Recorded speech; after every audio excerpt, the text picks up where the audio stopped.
All right, I'm going to go ahead and call to order this meeting of the Santa Barbara Unified School District's Board of Education for Tuesday, October 14th, 2014. And we will begin with the Pledge of Allegiance. Dr. Cash. Please stand. Ready, begin. I pledge allegiance to the flag of the United States of America and to the republic for which it stands, one nation, under God, indivisible, with liberty and justice for all. Muy buenas noches. Si alguien desea usar los aparatos para la interpretación de esta junta, los tenemos disponibles ahí por esas puertas dobles. Muchas gracias. Thank you. And we do have headsets available for the hearing impaired, available at the side table here if you need them. That brings us to item C5, introductions, proclamations, presentations, or recognitions. Dr. Cash. Thank you very much, Madam President. Tonight we do have students from La Cuesta who are going to present our student report. They are Yvonne Nava and Desiree Sabagaya. So why don't you come forward up to the podium?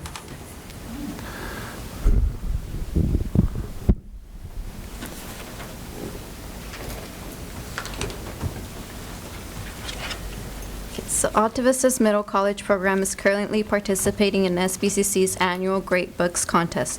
This year they will be tackling Homer's The Odyssey.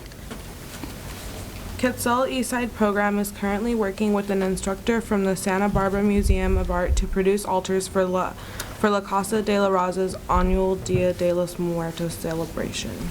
La Cuesta High School students' leadership and school pride has taken flight with the launch of La Cuesta's new Instagram feed at LC_Firebird, #LC Bird Squad.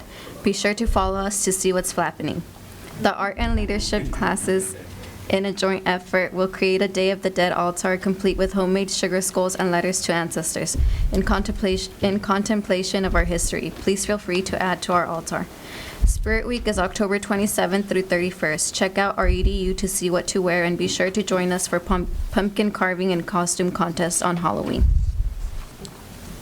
San Marcos High School. Steve Martin's Picasso at the Lapine Agile will be playing at the San Marcos Auditorium on November 13th, 14th, and 15th. Performances will begin at 7 p.m. San Marcos Vocal Department's fall concert will take place Wednesday, October 22nd at 7 p.m. in the San Marcos Auditorium. Their roofing project is currently underway. Santa Barbara High School. No Shave November is fast approaching. Last year, they raised hundreds for cancer awareness and had many students and staff members participate in a facial hair contest, and we hope to beat our numbers from last year. November 7th is the Fall Pep Rally to celebrate the last home football game against San Marcos. It is the only time of year the whole school gets together in the stadium. November 12th is the Fall Blood Drive. Dos Pueblos High School. On October 3rd, Dos Pueblos filmed an all-school lit pub, which was a huge success. During the week of homecoming, they will have various themed days in order to promote school spirit and to introduce the homecoming court. October is also National Bullying Prevention Month, and they will be doing an awareness campaign. The blood drive is coming on November 6th at DP High School Cafe from 8 to 1 for students and DP staff only. Thank you. Thank you very much. Thank you. Great to hear from La Cuesta students. Madam President, this year we have the opportunity to do something we haven't done, maybe ever, and that's to honor 12 students in our district who have recently been identified as National Hispanic Scholars, the most ever in the history of the Santa Barbara School District. Some of these students had class tonight and are doing homework and were unable to be here. However, we're going to name them all. And those students who are here, I'd like you to please come forward. We have a certificate in recognition. We'd like Dr. Drotti will give that to you. I want to shake your hand and congratulate you. So we'll start from Santa Barbara High School. The first National Hispanic Scholar is Daniel Garcia.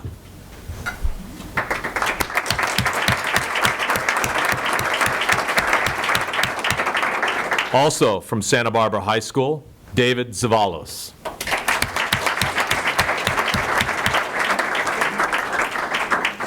From San Marcos High School, Marcos Morales.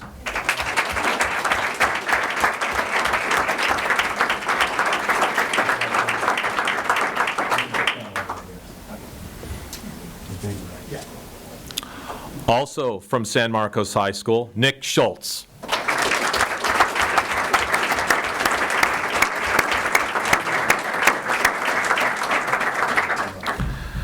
From Dos Pueblos High School, Jessica Brest.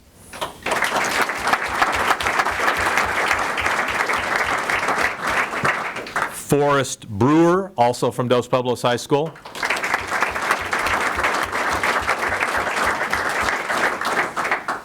Also from Dos Pueblos High School, Brianna Doyle.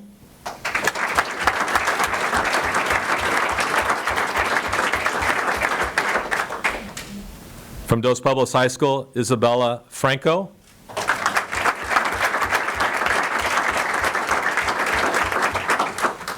From Dos Pueblos High School, David Jimenez.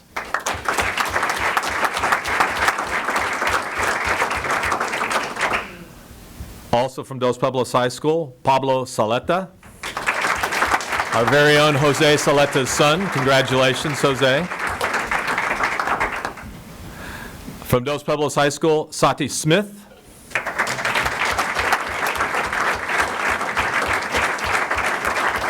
And our 12th National Hispanic Scholar from Dos Pueblos High School, John Stivers.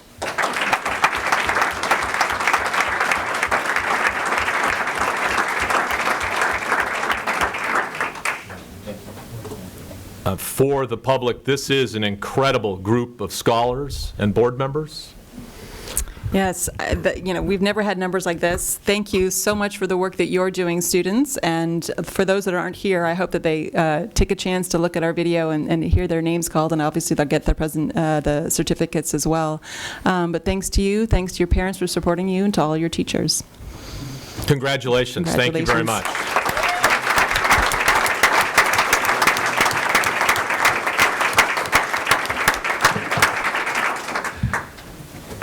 Wow, fantastic. Madam President, October is National Dyslexia Awareness Month, and myself, Ms. Rodriguez, Mr. Herron, our Vice President, and Sherry Ray and I were all able to attend two ceremonies, one with the City Council, Santa Barbara City Council, where they issued a proclamation for Dyslexia Awareness Month, and also the Santa Barbara County Board of Supervisors, who also issued a proclamation recognizing October as National Dyslexia Awareness Month.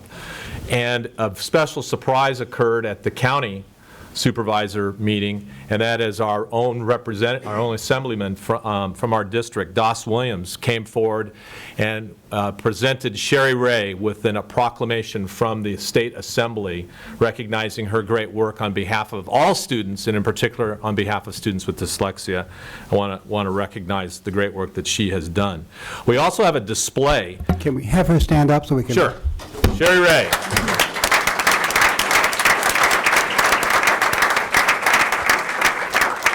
We also have on display at La Cumbre Plaza a large dyslexia awareness sign. It's right there. You can see it. We have information appearing in e-news. We accepted the proclamations. And we have a new video on the Parent Resource Center, and that video is now on our district's website. And our Office of Special Education is also working on a new department newsletter. And it's been a very busy month, and we're looking forward to continuing it, recognizing the need for us to all be aware of dyslexia. I have a couple of other comments I want to make, and one is that our enrollment is up. Including charter schools, we're at 16,171 students. We have large ninth grade classes at our high schools. Dos Pueblos has 626 ninth graders, San Marcos 583 ninth graders, Santa Barbara High 535 ninth graders. And two of our schools that have traditionally been somewhat small, the Santa Barbara Community Academy now has over 300 students attending there, and Open Alternative School has 173 students enrolled there this year. That's great news for kids in our community, great opportunities to work with the great teachers that we have. I also want to mention that our facilities town hall meetings for our master planning process are going to be occurring next week, and we want to encourage everyone to attend. The flyers are in the back of the room. On Tuesday, October 21st, they all begin at 6 o'clock. That will be at San Marcos High School, and I know San Marcos High School has a very important volleyball game that they're going to want to go to after that meeting. The next night, Wednesday, October 22nd, is at Dos Pueblos, and then our third and final town hall meeting will be at Santa Barbara High School on Thursday, October 23rd. I also want to remind board members that recently we received the California Standards Test results for science. And I think it's important to recognize that we are currently working on implementing the next generation science standards. And we really want our teachers to be cognizant of that and working to implement those standards. And so there will be, just as there was when we were implementing the Common Core for English Language Arts and Math, a disconnect between the California Standards Test results and what's happening in the classroom. We want our teachers to continue implementing the next generation science standards because the state board has adopted them and all school districts are required to begin their implementation. Just want to bring that to your attention. Finally, this Friday, McKinley Elementary School is going to have a large celebration from 4 to 7. And word has it that McKinley moms have gotten together and made lots of tamales for the festival. Well, there you can see a picture of them at work. This festival will be a food, face painting, music, and fun, and it's done annually. And my understanding is that the staff has gotten together and created a very scary basement at McKinley. I'll probably just go for the tamales. I don't know if I could stand the scary basement. And that concludes the superintendent's report. Thank you. Thank you, Dr. Cash. This brings us to C7, Board Comments and Correspondence. Anything that needs to be shared? Mr. Herron? Just one item. Today I was privileged to go to San Marcos High School. And tomorrow night, UCSB Arts and Letters is having a performance by Charlie Albright, a 24-year-old gifted pianist. And he was kind enough through the UCSB Arts and Letters to appear with the musicians, performers, all the arts people at San Marcos High School for an hour where he played improvisation, piano. Then he allowed the students to ask just tons of questions, and he had fantastic answers. And then he ended with another musical selection. And the audience was just half full with students, and it was a great event, and I appreciated going. And I know that the music department there is really, really happy that he spent the time with them. So we should thank UCSB and their Arts and Letters program for coordinating that with San Marcos High School. Thank you, Mr. Herron. That brings us to the announcement of closed session action. There was one item only that the board took action on in closed session, and that was item B5, consideration of request for board to hear the appeal of Jeff Escola UCP complaint. And it was moved by Dr. Paz and seconded by Ms. Idelson to vote to deny to hear the appeal, and that passed unanimously. C9, public comments on non-agendized matters. Do we have any? No. Okay. That moves us to item D, acceptance of donations. Move to be accepted with gratitude. Second. All those in favor? Aye. Aye. That passed unanimously. Consent agenda. Any items that need to be pulled? I think, did you have a question, Mr. Yes, there is one speaker with a non-agenda item. Oh, there is? Which one? Karen McBride.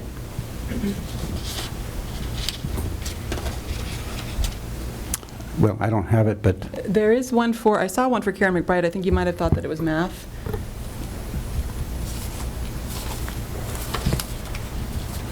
That's, whoop, you're going past it there.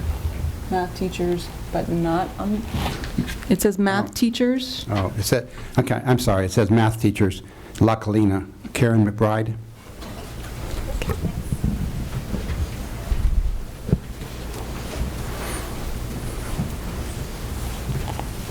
Good evening.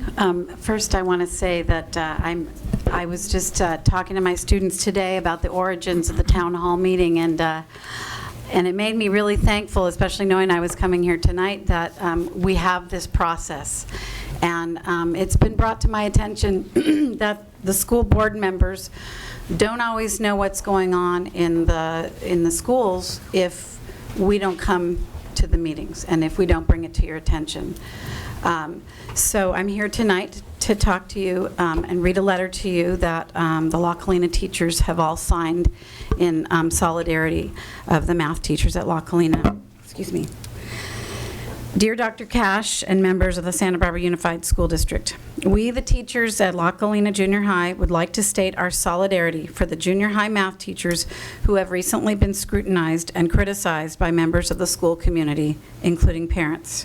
We are concerned about the inadequate support these teachers have received from district administration. The La Colina math teachers have worked hard for the last 2 years planning for the transition to the new district-wide math program under the Common Core state standards. With the start of the school year, they have diligently followed district policy and professionally implemented the program approved by the administration. It is our understanding that a group of parents have been actively opposed to the changes in the CCSS math program since the 2013-2014 school year. These same parents have now directed their frustration at teachers and their daily content. The math teachers, and consequently all of us, are concerned at the lack of help from the administration to insulate teachers from ongoing daily questions and criticism. This concerning lack of support from the district administration seems to be due to limited and unclear communication. The teachers have made every attempt to anticipate and discuss parent concerns about the program changes last year, and they have felt that their warnings were unheeded by school officials. As concerned colleagues, we ask that all teachers acting in good faith to carry out board policy and do what is best for our students on a daily basis receive the full backing in words and deeds from the district administration. We deserve the trust and respect that we build daily with our students. And this is signed by approximately 30 teachers at La Colina. Thank you. Thank you so much.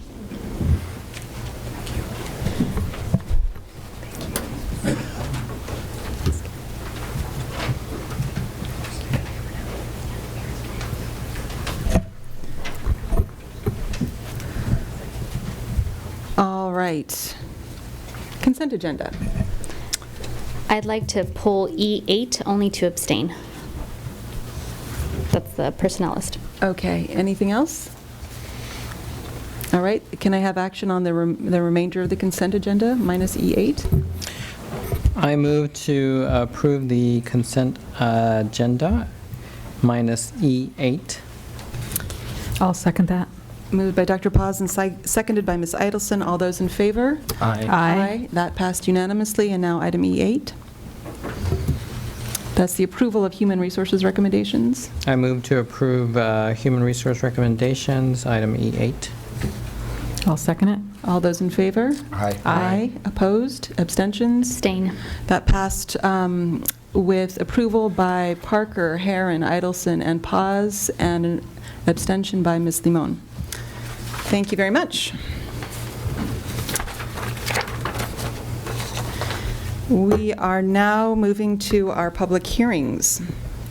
We have the first public hearing F1. So at this point, I'm going to go ahead and close this meeting and open the public hearing for Resolution 2014/15 regarding sufficiency of instructional materials for secondary traditional calendar schools. Dr. Cash?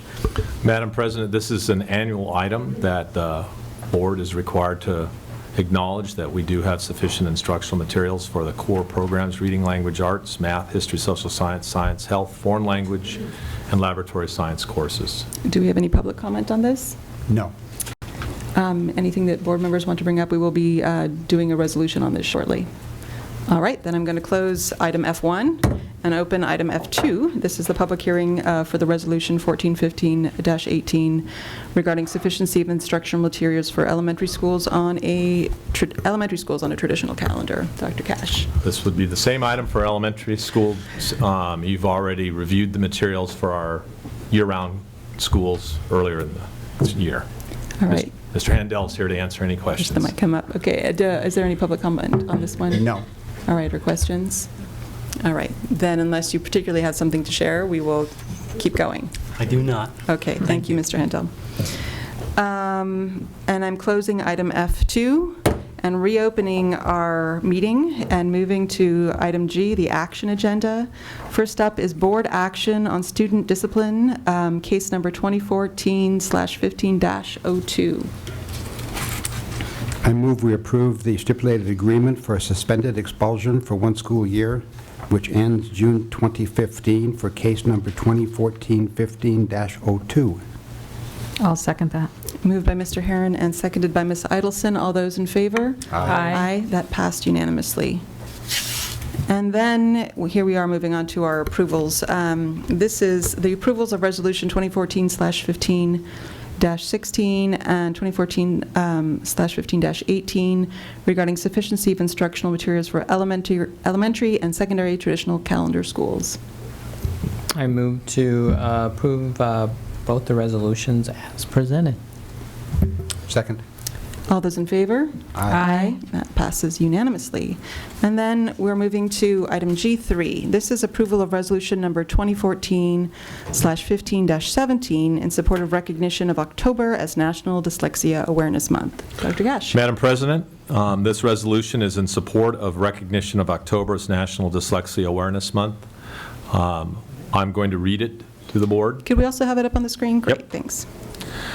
Whereas Santa Barbara Unified School District recognizes that our children are our most valuable resource, we must provide opportunities to learn and grow. Whereas the United States Department of Health defines dyslexia as an inheritable and highly prevalent language-based disability affecting 1 in 5 individuals. Whereas dyslexia, meaning difficulty with words, constitutes one of the several distinct learning disabilities and is characterized by challenges in processing language when decoding oral and written words. Whereas dyslexia deeply affects students' ability to read, write, spell, and comprehend, may also affect students emotionally and their overall well-being. The National Institute of Child Health and Human Development states that poor literacy is a national health problem because of the ramifications that can last a lifetime. Whereas students with dyslexia, especially those who are not identified and are reading below grade level at the end of 3rd grade, often experience difficulties with depression, anxiety, and poor self-image, and rarely catch up to their peers, and as a result underperform in school and are at a greater risk for failure and dropping out before completing high school. Whereas with proper identification, appropriate instruction, accommodation, access to assistive technologies, support from families, teachers and friends, individuals with dyslexia can excel in school and employment. Whereas works to inform and empower families, educators, and businesses with the most current research-based practices to promote meaningful literacy development with the goal of preparing individuals for a hopeful and productive future. Whereas each student who struggles to learn is unique and deserves every chance to fulfill his or her potential for a happy and productive life. Whereas in an effort to assist parents, educators, and individuals, the International Dyslexia Association has designated October as Dyslexia Awareness Month. Therefore, be it resolved that the Santa Barbara Board of Education does hereby proclaim October 2014 Dyslexia Awareness Month in the Santa Barbara Unified School District and encourages staff members, families, and the community to collaborate to raise awareness and understanding in so much as to identify, treat, and prevent problems associated with dyslexia in order to ensure the success for every student with dyslexia. Thank you so much, Dr. Cash. Board members, Mr. Herron? I'll move the approval of resolution number 2014-15-17. I will second that. Yay, thank you so much, too. All right, all those in favor? Aye. And that passes unanimously. We appreciate so much the work that's been done on the district in this. That's been huge. Moving to item G4. Madam President, G4 is a duplication of G2. Well, that makes life easier. So we will pull item G4. And then item G5, approval of annual report of teacher assignments and approval of resolution number 2014/15-19, the annual report of teacher assignments. Dr. Cash. We have Ms. Peak, and Ms. Peak's voice is just about gone. So hopefully we'll be able to hear her whisper. I'm going to muddle my way through this. Every year I come before the Board of Education regarding the variety of ed codes that you need to approve based on a resolution. Sorry. There are certain teachers we have that are fully credentialed but may be teaching outside of their particular subject area. So we may have a science teacher, for instance, who has quite a few units in mathematics. They meet No Child Left Behind standards for mathematics, and therefore under the education code they can teach under that education code those math classes. So what I'm asking this evening is you have quite a few teachers here before you that are covered under education codes, and I am asking that you pass the resolution that they can continue to teach under those education codes. Thank you, Ms. Peak. Any questions, board members? And can I have action? I'll move approval of annual report of teacher assignments and approval of resolution number 2014/1519, annual report of teacher assignments. Second. Thank you. All those in favor? Aye. Aye. That passed unanimously. Thank you, Ms. Peak, and go rest your Thank you. voice. I'm going to try. This brings us to item G6, approval of resolution 2014/15-20, proclaiming Santa Barbara Unified School District's recognition of National Hispanic Latino Heritage Month. Dr. Cash. Thank you very much, Madam President. What a night to make this proclamation in light of the fact we had 12 national Hispanic scholars recognized this evening. This is resolution number 2014-15-20. Whereas National Hispanic Latino Heritage Month had its origins in 1968 when Congress passed Public Law 90-498, which authorized and requested the President to issue an annual proclamation designating the week, including September 15th and 16th, as National Hispanic Latino Heritage Week. This law celebrated Hispanic Latino Americans and the anniversaries of independence for the Latin American countries of Costa Rica, El Salvador, Guatemala, Honduras, and Nicaragua, as well as Mexico's independence on September 16th. Whereas in 1988, Hispanic Latino Heritage Week was changed to a month-long recognition, the name was changed to National Hispanic Latino Heritage Month. The decision was enacted into law on August 17th, 1988 as Public Law 100-402 and amended in Public Law 90-498. National Hispanic Latino Heritage Month begins on September 15th and ends tomorrow on October 15th. Whereas throughout history and into the current day, Hispanic Latinos have made significant contributions in the areas such as education, government, science, medicine, entertainment, literature, sports, military, thereby adding to the vibrancy of the United States.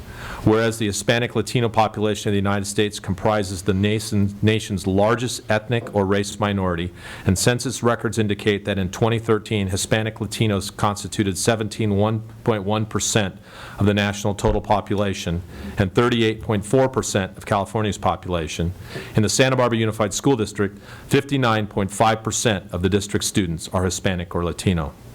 Now, therefore, be it resolved that the Santa Barbara Unified School District Board of Education believes that National Hispanic Latino Heritage Month provides a valuable opportunity for all students and staff to learn and recognize the contributions, histories, and cultures of American citizens whose ancestors came from Spain, Mexico, the Caribbean, and Central and South America.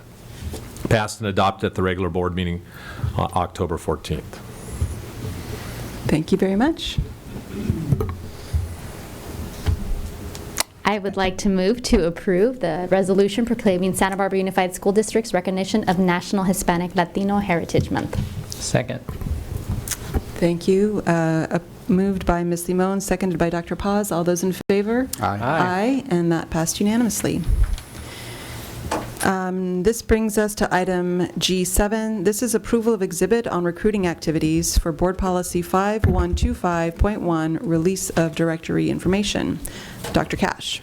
Thank you very much, Madam President. As board members are aware, this matter has been before you in a conference item. It's before you tonight as an action item. Several iterations of this exhibit have been reviewed by high school principals, assistant principals, and counselors. This represents what we believe is the best approach to meeting the issues raised by parents in the community and those also raised by staff at our 3 high schools. All right, board members, we do have public comment on this, so I suggest that we take the public comment on it beforehand. We, at this point, have 10 speakers, is that right, yes. Mr. Herron? Normally, we allow 3 minutes for public comment, but because we also typically allow 20 minutes of public comment on one item, we're going to reduce the amount of time per speaker to 2 minutes on this. And I need, if there's anybody else out there that hasn't put a public comment slip in, let's go ahead and do that now, because we'll close it to public comment. And we'll go ahead and get started. I will call 3 names, and if you could make your way to the podium, I'll try to give you a notice 30 seconds before your 2 minutes are up. My apologies, because sometimes I get so engrossed in the conversation I forget, but I'll try not to. The first speaker will be Fred Natus, followed by Elizabeth Colden, followed by Zachary King. Mr. Natus? Good evening. My name is Fred Natus. I'm a parent in the community.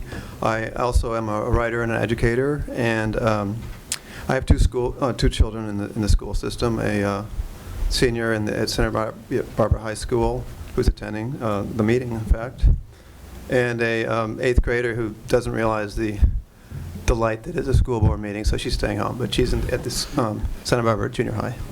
And I checked off the box saying speaking for approval, but I did want to just say that I'm really pleased that this matter is being raised before the board like this. But I do think that I wanted to make one comment on what I see as some kind of, to me, I'm not a lawyer, but some kind of ambiguous language. And my concern is with the classroom visits of recruiters. When my son was a freshman at the high school, there was a program called the Freshman Seminar, which is supposed to help freshmen think about their future careers and plan for it in their education and so on. And the teacher invited in several Army recruiters or military recruiters, at least 2, I think maybe 3 or 4. And this kind of surprised us, and I think it put some of this in motion, the request to have this kind of policy. Because I think the point is that a recruiter is not an educator. They're not there to educate. They're there to put a certain point of view across and to sell a certain position. And I don't think they really belong in the classroom, personally. 30 seconds. Okay. So what I want to point to was Clause 2B and 5B, 2B or not to be, the appears to keep the door open to recruiters in the classroom as guest speakers for non-recruiting purposes. I think that sounds all fine and good, but it's very vague, and I think it leaves the whole notion of limiting recruiters as up to the whims of the teachers or the administration. So I'd like to call attention to that. Suggest that recruiters, fine, they should be at career fairs and so on, but they really don't belong in the classroom. They're not educators. Thank you. Thank you.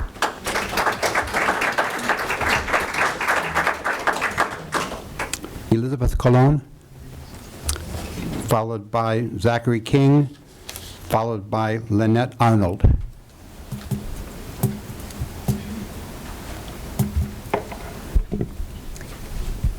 Good evening. Is that better? You got it.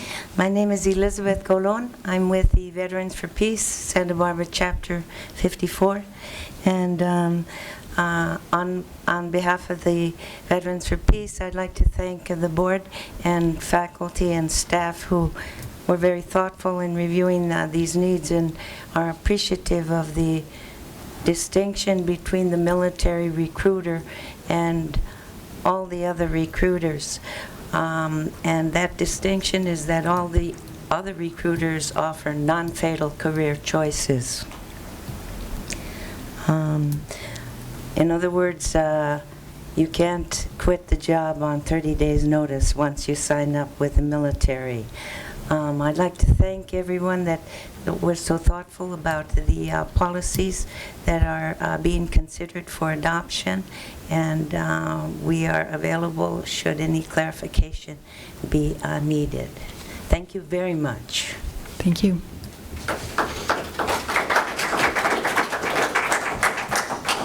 Zachary King, followed by Lynette Arnold. To start, my friend Kate Connell is going to present you with some military recruitment materials and the opt-out forms, just for your added information. One of those forms is a survey given to students by the Marines. So just you can look at that and it'll maybe add some information on this. I want to commend the board, first of all, for working towards a policy to regulate military recruitment in our schools. I know that the policy regulates non-military recruitment as well. But I know many people are here to speak because of specifically military recruitment. And it's strange that military recruitment is lumped in together with college recruitment. I think that's a result of No Child Left Behind, but that's something at a higher up level than we can deal with right now. I'm a graduate student in sociology at UCSB right now. I also went to City College, San Marcos High School, La Colina, Vieja Valley, Foothill. So I've been here all my life. At San Marcos, my friends and I were witnessing the troop surge and the growing casualty list in Iraq and Afghanistan. We saw really aggressive military recruitment at that time. They were on our campus all the time. They were specifically targeting students by the bus stops, various places where students that were lower income might be. I have several friends who joined the service as a result of aggressive and misleading recruitment policies.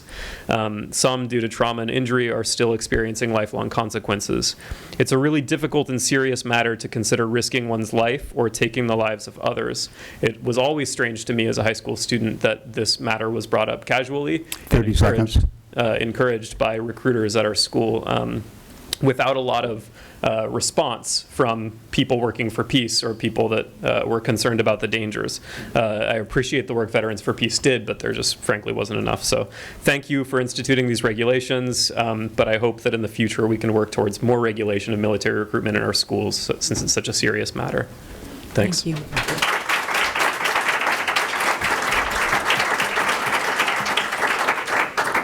Lynette Arnold, followed by Meredith Brace. Good evening. I'm Lynette Arnold. I'm a graduate student at UCSB, where I teach college classes. I also worked for a year on an academic outreach program at Santa Barbara High School, UCSB Academic Outreach Program. I'm here, as other speakers have expressed, to express my congratulations to the board for their efforts on this. As an educator, I'm very concerned that our youth have equitable information about all possible career options, and I see this policy as a wonderful step in that direction, so I would commend you all for those efforts. My studies are in linguistics, so I'm also here to speak as a sort of an expert on language of sorts and speak to a couple points in this policy that I felt included some rather maybe vague language that might be problematic. The first point was section C3B, the discussion of actively soliciting contact information and prohibiting recruiters from doing so. I felt that word actively in that particular section was vague and perhaps misleading and difficult to implement.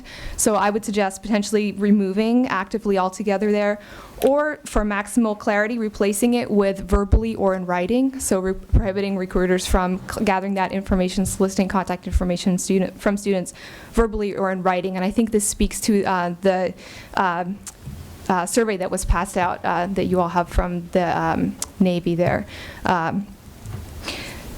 The second point that I wanted to speak to was section BA in terms of the definition of recruiter. 30 seconds. Thank you. I felt in reading this that the first two sentences were sufficient to define recruiters. As somebody who worked in the local school district through an academic outreach program, I felt that those two sentences were sufficient to set aside educational endeavors like the one that I was involved in, working to educate students within the classroom, aside from recruitment activities, and so would be sufficient to sort of protect those sorts of educational efforts that colleges, local colleges are often engaged with in our local schools. Thank you. I apologize, I missed that section that you just mentioned. Sorry, that's BA.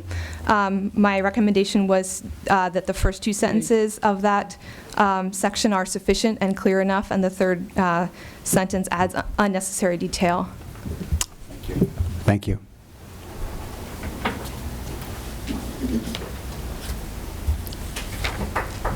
Is that Meredith? This is me. Thank you. No. Meredith Brace, followed by Joy Robledo. Hi, I'm Meredith Brace, and I'm the PTA president at Santa Barbara High, but I'm not here to represent the PTSA because we haven't talked about this. I have a student in 11th grade at Santa Barbara High School and an 8th grade daughter at Santa Barbara Junior High, and I just want to thank you for bringing this policy for consideration as an action item. Having a consistent policy for all of our public schools will empower the staff and students. Once the policy is in place, there will be no discrepancies between the schools about how recruiters are given access to our students and campuses. I appreciate all of the work done by parents, students, veterans, and school administrators on this policy. Having the language clear and the policy implemented and enforced will be a positive step for the Santa Barbara School District. Thank you.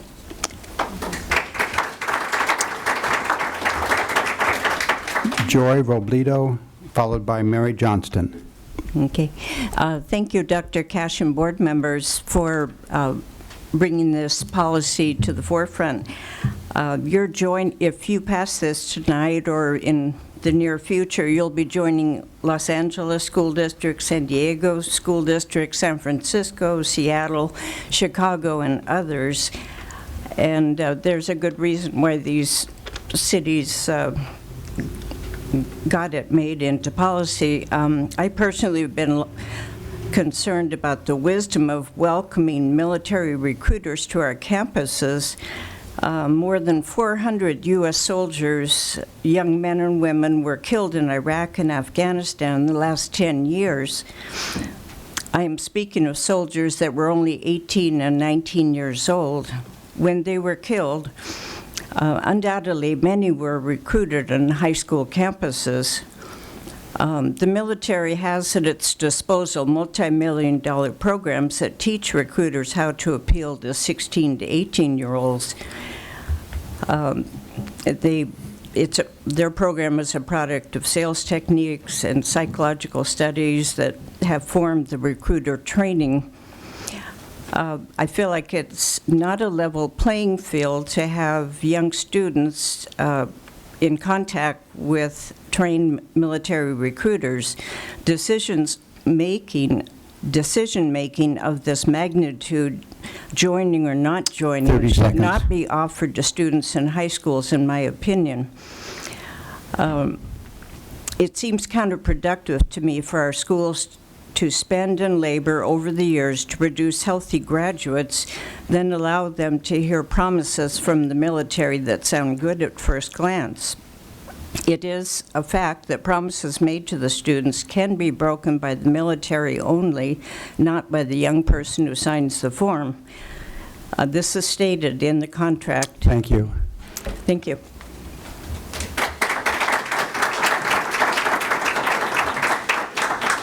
Mary Johnston, followed by James Robertson. Thank you, and good afternoon. My name is Mary Johnston, and I'm the Vice President of the Santa Barbara chapter of the Veterans for Peace. And in case you don't know who the Veterans for Peace are, we're the creators of Arlington West. It's the display of the Cost of War that was set up on Stearns Wharf sometimes every Sunday for up to 10 years. And it's been more than 10 years now since the Afghanistan war is still going on. And that display of war includes the 400-plus teenagers, 18 and 19-year-olds, that were killed in the invasions of Iraq and Afghanistan. And on behalf of the Veterans for Peace, we'd like to thank the school board for its decision to clarify the policy regarding military recruiters and their visitation rights in the Santa Barbara Unified School District. And as a mother, I have a daughter that's a teenager in middle college through Alta Vista, and thank you so much for that wonderful program, by the way. She's going to graduate early this December. And also about as a citizen concerned about the militaristic aspect of the recruiters in our schools. And as someone that, as I mentioned, has helped set up the display of the Cost of War for over 10 years, I appreciate the decision of the board to limit the military recruiter visits to twice a year per military branch. Thank you.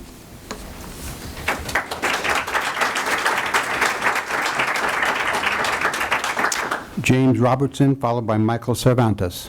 My name is James Robertson. I'd like to thank the board for item number 3. I suffered from dyslexia before there was any awareness of such a thing. I'm a professor emeritus of mathematics at UCSB. I came to Goleta in 1966. I had 2 children, which were born in the East, but they attended Fairview Elementary School, Goleta Valley Junior High, and they both graduated from Dos Pueblos High School.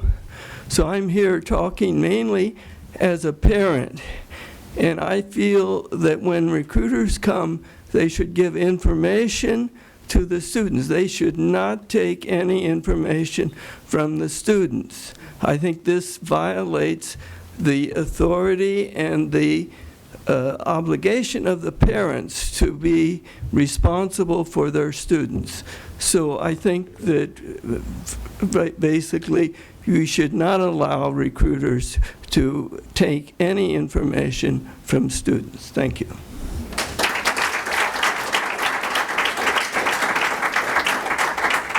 Michael Cervantes, followed by Stephen Pope.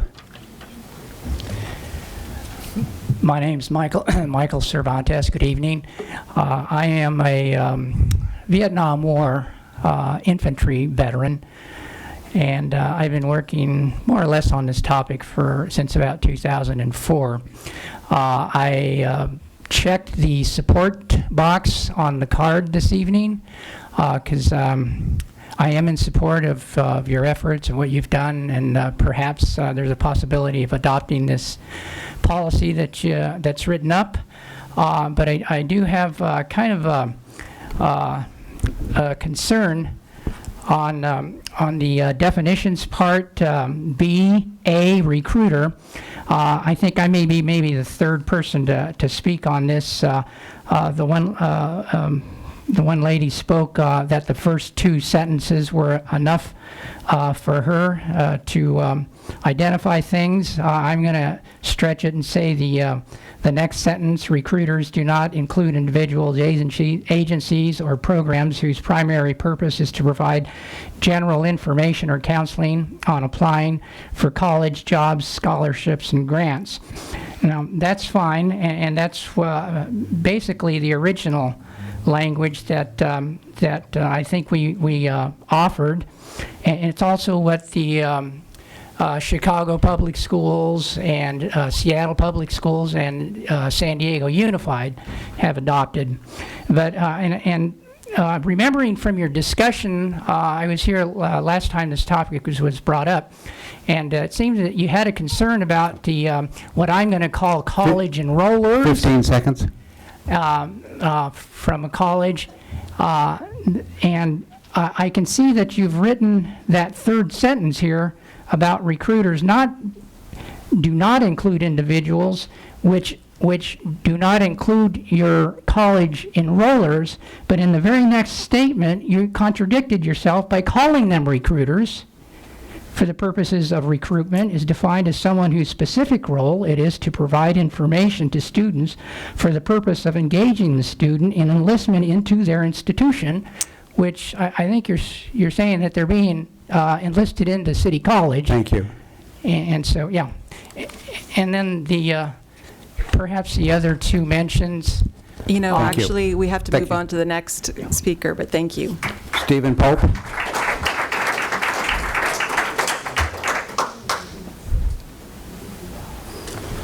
Good evening. My name is Stephen Pope, a longtime Santa Barbara resident, longtime educator at UCSB, conscientious objector from the Vietnam War era, and currently active primarily as a clergy in the correctional system. I wanted to rise and thank Dr. Cash and the members of the board for considering this and the energy they've put into it, and really just to reiterate two of the points that have already been made. One that Michael Cervantes was just making about the definition of a recruiter. Something has to be done with this, whichever way you solve it, but you have three different definitions in the same paragraph that are contradictory. And my statement would be, recruiters are not educators. Their material that they hand out is not subject to the same standards of truth and completeness as educational materials. And so at UCSB for almost a decade, we did counter recruitment of just handing out other information when recruiters were on campus about how to finance college without joining the military. So I think this distinction is very important, and the last part of the definition that's been added to section BA contradicts what stands directly above it. So I would beg you to keep a pretty restrictive distinction between city college recruiters and military recruiters. Thank you very much. All right, thank you. That completes public comment. Board members, questions about it? Any input? Ms. Limon? So thank you to all the speakers. I know that this has been work in progress, and it's been months of discussion about this policy. You know, my comments are probably going to echo some of what's been stated, but there's two pieces in this policy that I need more information about, or I'm not sure how to think about. And one of them is that I want to be clear, this does apply to colleges and universities as well. And so equitable means the same opportunities are given to military and colleges. And as someone who's professionally dedicated a lot of my background to access and equity for college, I have some concerns in the sense of the piece that limits the number of visits. We have a very rich relationship with Santa Barbara City College and UCSB, and they are on our campus a lot more than 2 times or 3 times a year.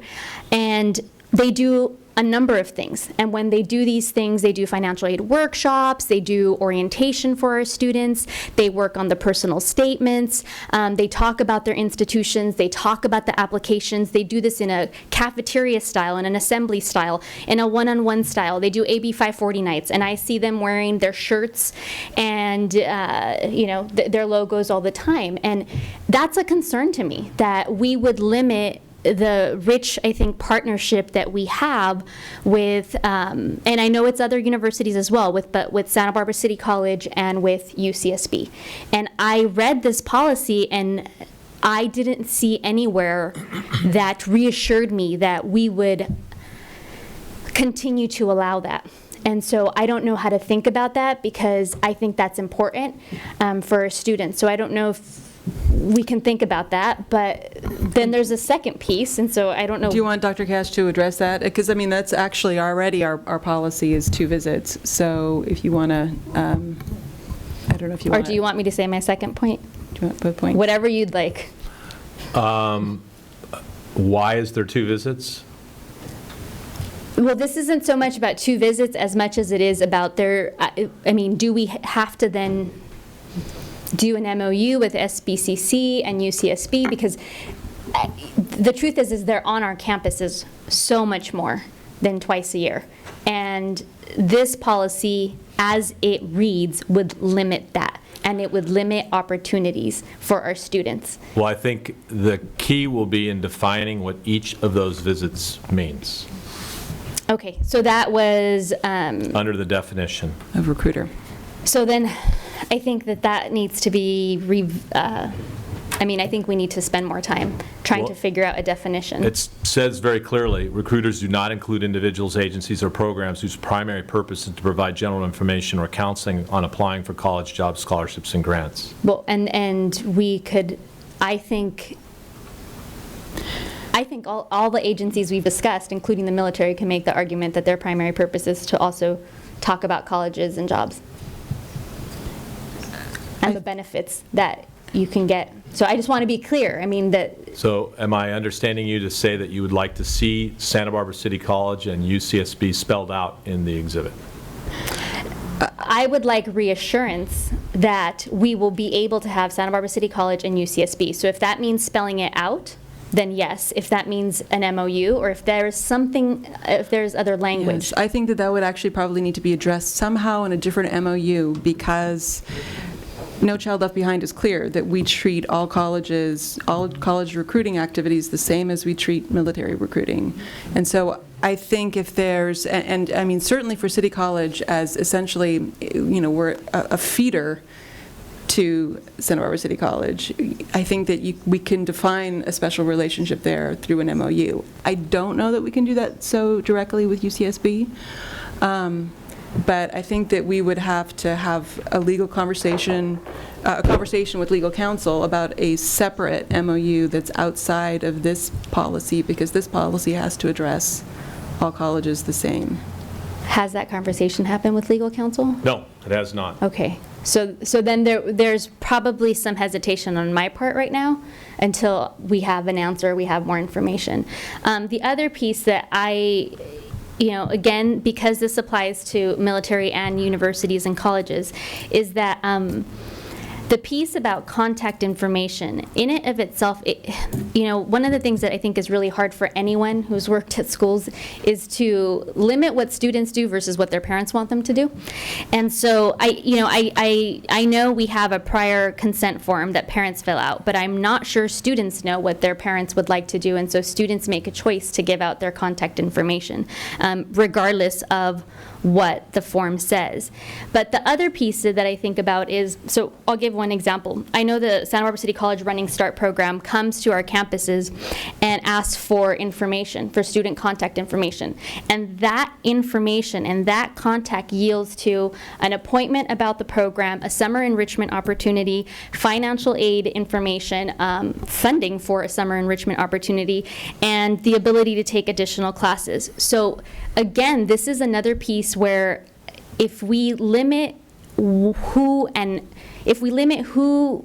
is allowed to take information, we're also limiting opportunities for students.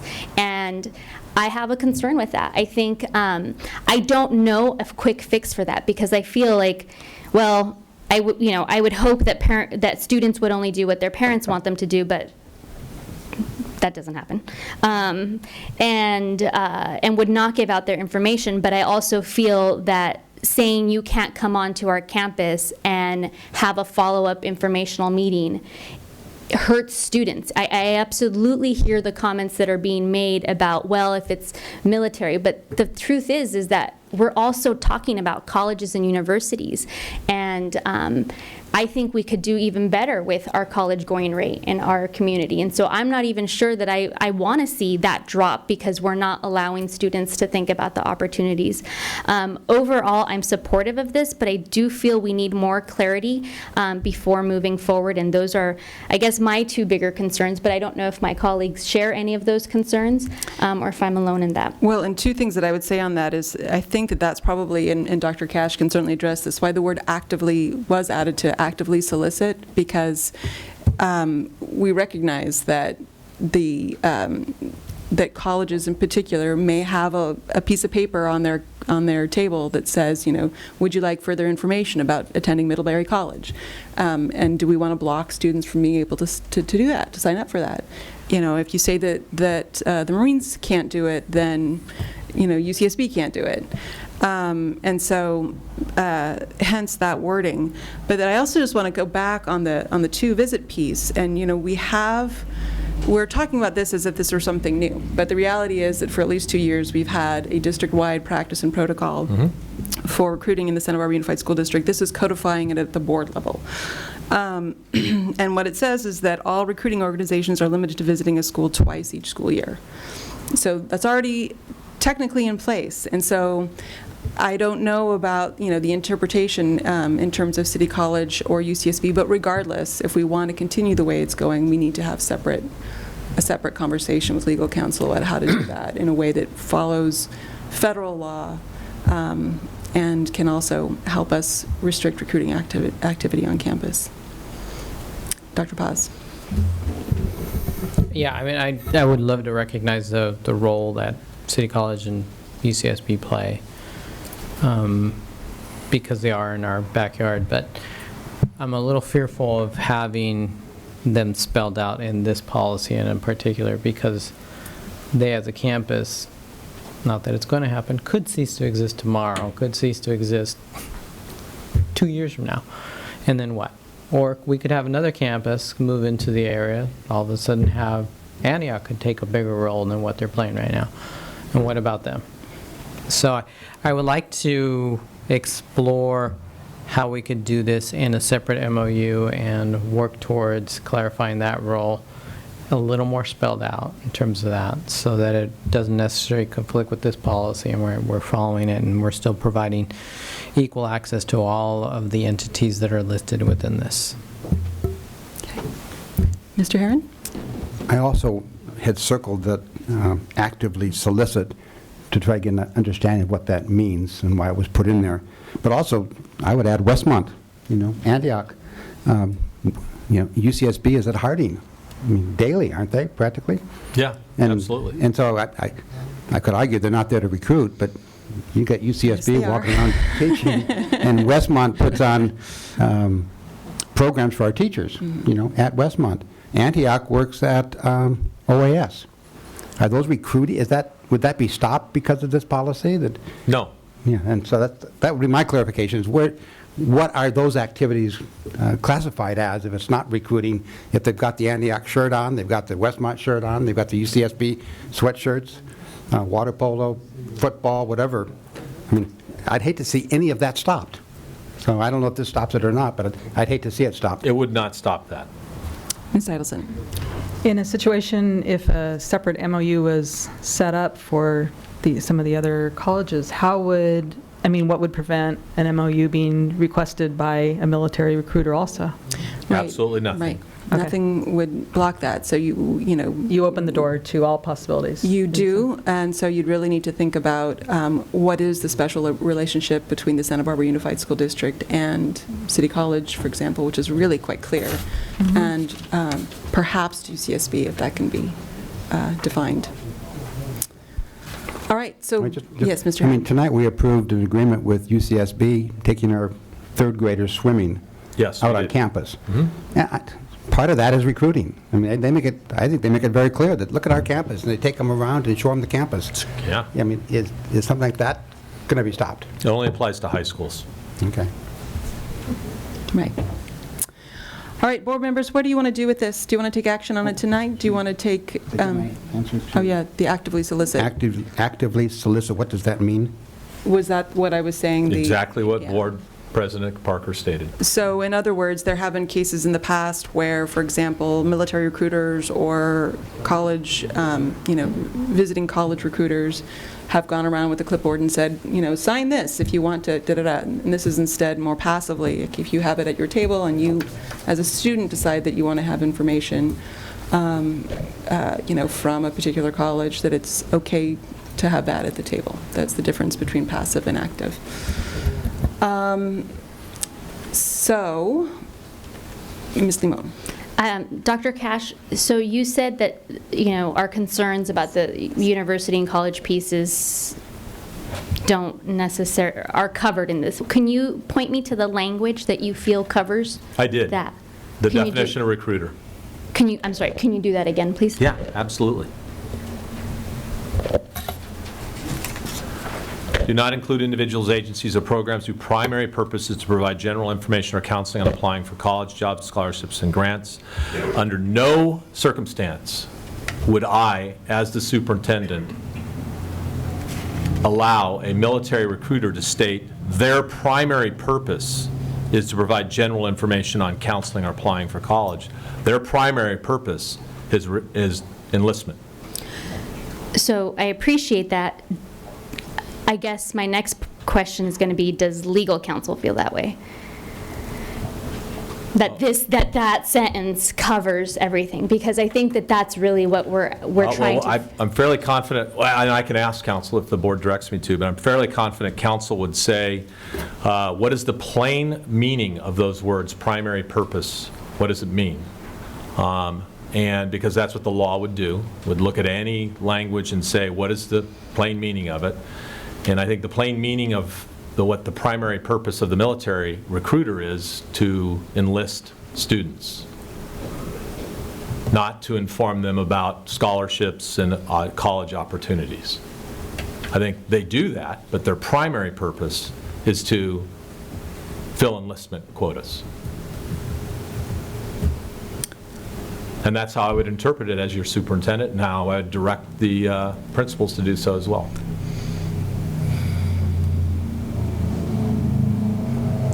I'm personally shaky on it, but maybe my fellow colleagues feel more confident in the language. So, I think in part we just had several public speakers who also spoke to the confusion, and I felt like I read this a couple times, and I was like, I'm not sure that covers it. And hearing others also express this ambiguity about, well, does it cover, does it not? I think is one of the challenging pieces for me.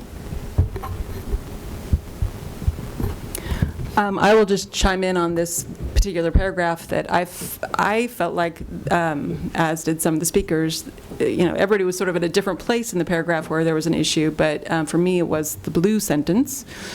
And when you've already said the recruiter means an entity, and then you jump down and then redefine it, it seemed it's not necessarily contradictory, but superfluous when we've already defined what a recruiter is. And so I don't know if you have a reason why that particular, I know that it looks to me like you were trying to clarify what comes up later in the document about guest speakers, but I felt like that's clarified later in the document. That came directly from the principals, Mhm. and their issue and concern was guest speakers. Mhm. Although, again, you know, as we heard from speakers, guest speakers can be, it can be, you know, somebody talking about, you know, at Veterans Day about something, or it just depends on the approach that the teacher's taking. And so I think that we really need to be careful about that, because it can go both ways, even as a guest speaker. Ms. Limon. On that point, do we have guidelines for any classroom guest speakers, district-wide? Yes, we do. We do have those? Yes. So though, I wonder if those could also be shared, because I actually don't know that they're yeah. shared very often with classroom speakers. And perhaps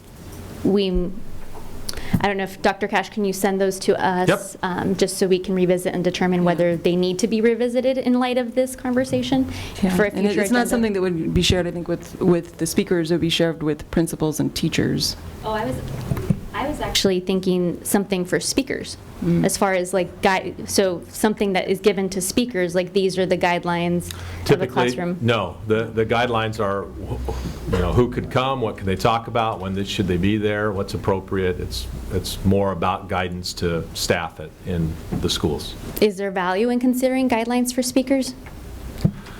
I don't know. I wouldn't want to paint. I mean, sure, we could say be honest, be truthful. We could have some very generic guidelines, but I don't know that I'd want to paint a box that might be tough to get out of. Well, I'm just thinking in light of this recruiting, like where it says, you know, classroom speakers don't necessarily recruit for the military or a job or a university. I mean, if that's what a classroom speaker, they can talk about their experiences, but they don't recruit. So Right. Well, actually, I think that might mean revisiting that particular board policy. And we could add a bullet about when it is a speaker from the military, what it's appropriate to be considered as a guest speaker versus recruiter. Why don't we do that? That works.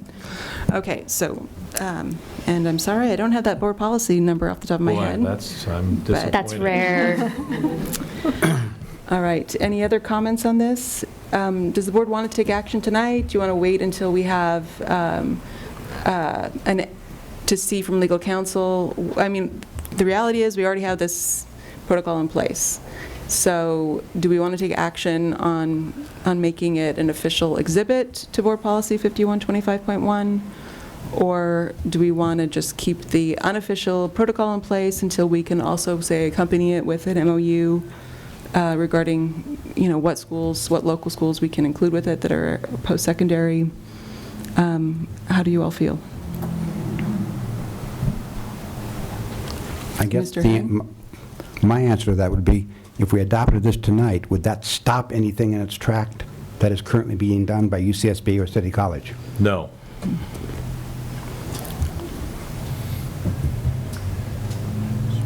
I need some action. I move to approve it as presented, with the exception of that blue Okay, deleting that recruiter blue line. sentence. Yes, that I think is a bit confusing. Okay. I'll second that. All right, moved by Dr. Paz, seconded by Ms. Idelson. All those in favor? Discussion? Discussion, Mr. Herron. Yeah, I want to just make a very clear statement, I think. I love our military, and thank God we have our military. I walked down the hill at the last graduation at Santa Barbara High School with military people who gave up their high school career to protect us, and we had many people die in that war. So in general, I don't want this to inhibit our relationship with our military. I mean, they serve a function. I love it that they do. I'm happy that people volunteer, and I don't want in any way, shape, this vote tonight to indicate that I had anything in harm to our military. Thank you. Thank you, and I appreciate that because at least a couple of us are daughters of vets, and my own father joined the military through the ROTC process, and so I appreciate that, and I appreciate everything that our military does. But I also agree, as a parent and as a board member, that teenagers are very young, and there can be a lot of misunderstandings and not a clear understanding of what joining the military means when you're 18 years old. And so I appreciate everything that the public has said at this meeting tonight. And I also want to say that this is, as always, a document that can be in process. We've already talked about now we want to have an MOU come forward to clarify our relationship with our local post-secondaries, and that we want to take a look again at our board policy that talks about public speakers coming into our classrooms. So that's 2 iterations, and we can come back and readdress this as we see issues. All right, Ms. Leon? So I just want to be clear. So the motion was made to approve the policy minus the blue sentence? Yes. Is that correct? Okay, so then I guess, Dr. Cash, you'll check with legal counsel. Is that, did I understand correctly that was the hesitation on the blue sentence, or? No, the hesitation on the blue sentence was just that it was essentially redundant. Those pieces are in other parts of the document. Because I thought it was the blue sentence that also. No, it's the sentence before that. Okay. Yeah. Don't worry, Ms. Leon. All right, folks. Okay. All right. We do have a motion. All those in favor? Aye. Aye. And that passes unanimously. Thank you very much. And thank you so much for the public comment on this.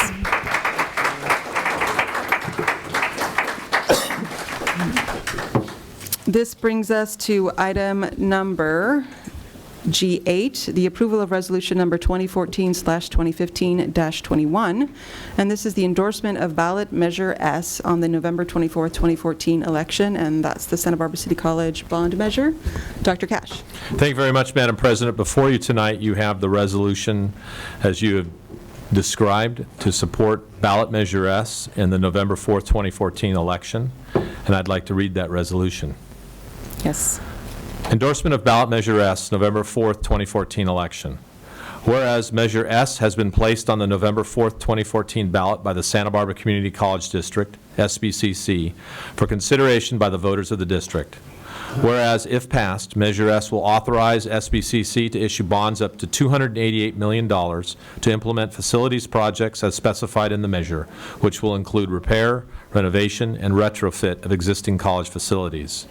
Whereas SBCC proposes to use the funds of the bond to update academic, science, engineering, healthcare, and vocational classrooms and labs to help students prepare for careers and transfer to four-year universities.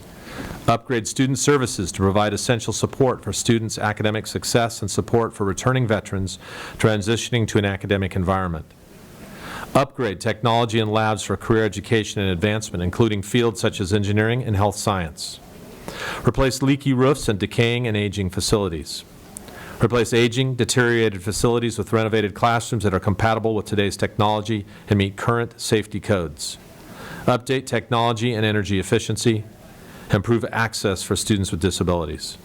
Whereas SBCC is currently ranked as the top community college in the nation, serving the students of Santa Barbara Unified School District and the community at large, and whereas Measure S has garnered broad community support from educators, elected officials, businesses, and leaders throughout the community, now therefore be it resolved by the Board of Education of the Santa Barbara Unified School District as follows. That the Santa Barbara Unified School District's Board of Education endorses Measure S on the November 4th, 2014 ballot and authorizes the campaign committee, SBCC for the 21st century, to include the Santa Barbara Unified School District's endorsement when deemed appropriate. Thank you, Dr. Cash. And do we have public comment on this item? Lori Gaskin. Lori Gaskin, followed by Lou Siegel.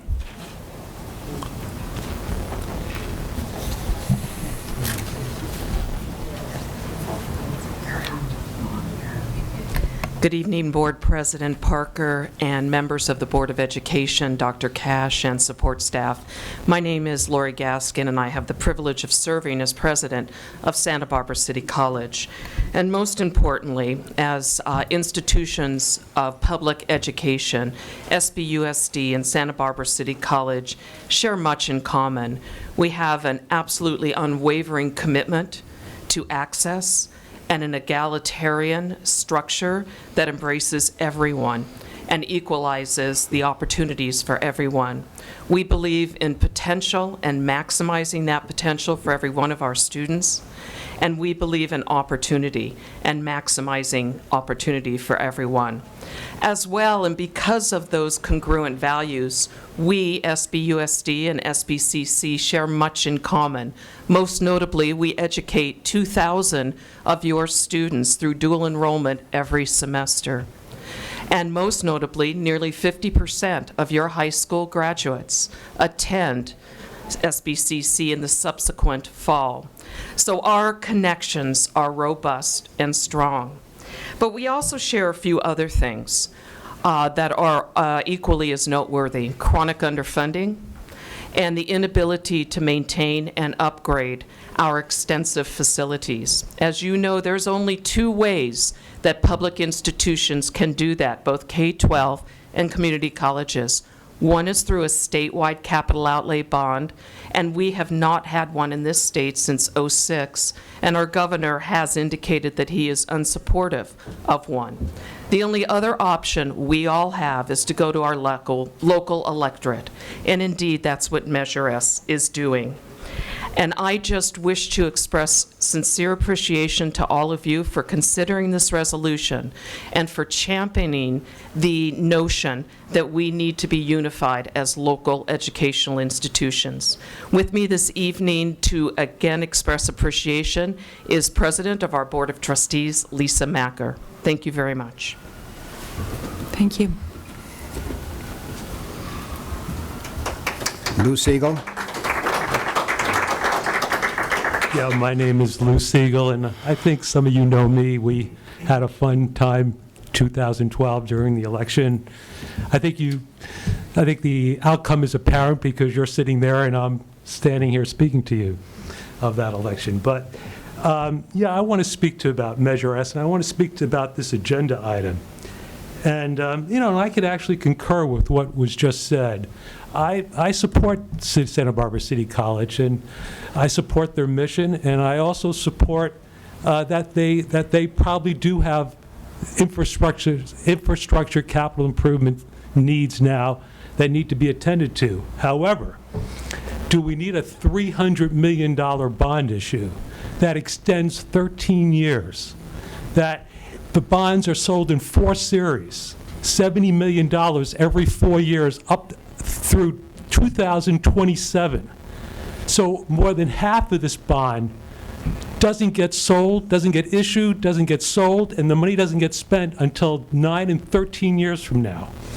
Now, you could say that, oops, sorry.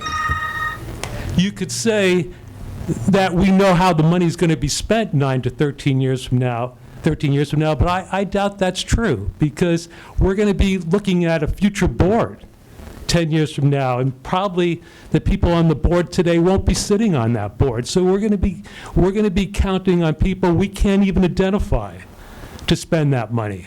I should also say that the underwriters who are responsible for this bond issue projected that the interest rates today, the prevailing interest rates today, the lowest interest rates we've had in a generation, will be the interest rates that will be used for those bonds 9 and 13 years from now.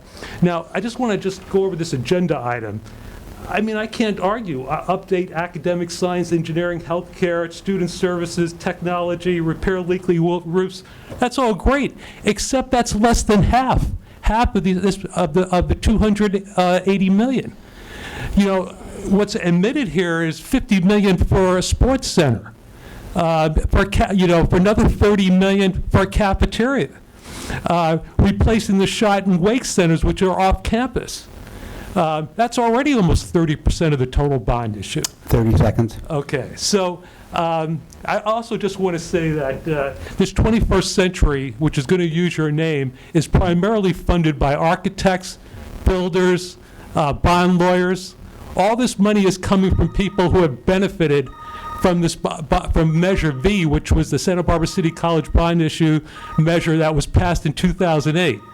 So there's, you know, just so people know that this entity is primarily funded and financed by people who are going to benefit from this measure. Thank you. Thank you. Board members? Comments on this one? I know that we've all individually endorsed the Measure S as individual board members. And we haven't endorsed a City College board measure in the past, largely because they've never asked us to do it in the past. We have, of course, endorsed propositions, things that benefit our students. We've always stepped forward to endorse. But I don't know where you are, and I would love to get some feedback from you. Ms. Eidelson. I strongly feel as a campus, or our campuses and City College, we're in, cooperation with our dual enrollment program. So in so many ways, I, as a community member and board member, look at the City College as a network that we're, in concert with through in so many positive ways for our students. So I feel in strong support of this. And in maintaining the capital and the structures that, where the magic of education takes place. It's really fortunate for our community that we have City College right here. Dr. Paz? I'm supportive. I think that, as a board, what we're trying to do is, we'll obviously endorse the measure, but ultimately it's going to go to the public, and the public will make a decision beyond what we say tonight. So I think that is the fair process that we are engaging in, and I think that beyond what the cost is, what's the cost not doing it? It should be the question, because at this point in time, our community college it is part of what we have benefited from as a school district through dual enrollment. And also, I have to say myself, being a former City College student, have benefited myself. So I'm very supportive, and hopefully the voters themselves will make a good decision and see it as a benefit as well. Mr. Herron? Number one, I support the Measure S. I'm one of the ballot signatories. I had an article in the paper Sunday. I'm in their ads. But I sort of wonder whether it's our prerogative to get involved as a board. To my knowledge, the board didn't support Measure V for the City College. The City College didn't support our bond measures or our parcel measures. And I think there's a reason that there might be just a separation there that is probably good for the community.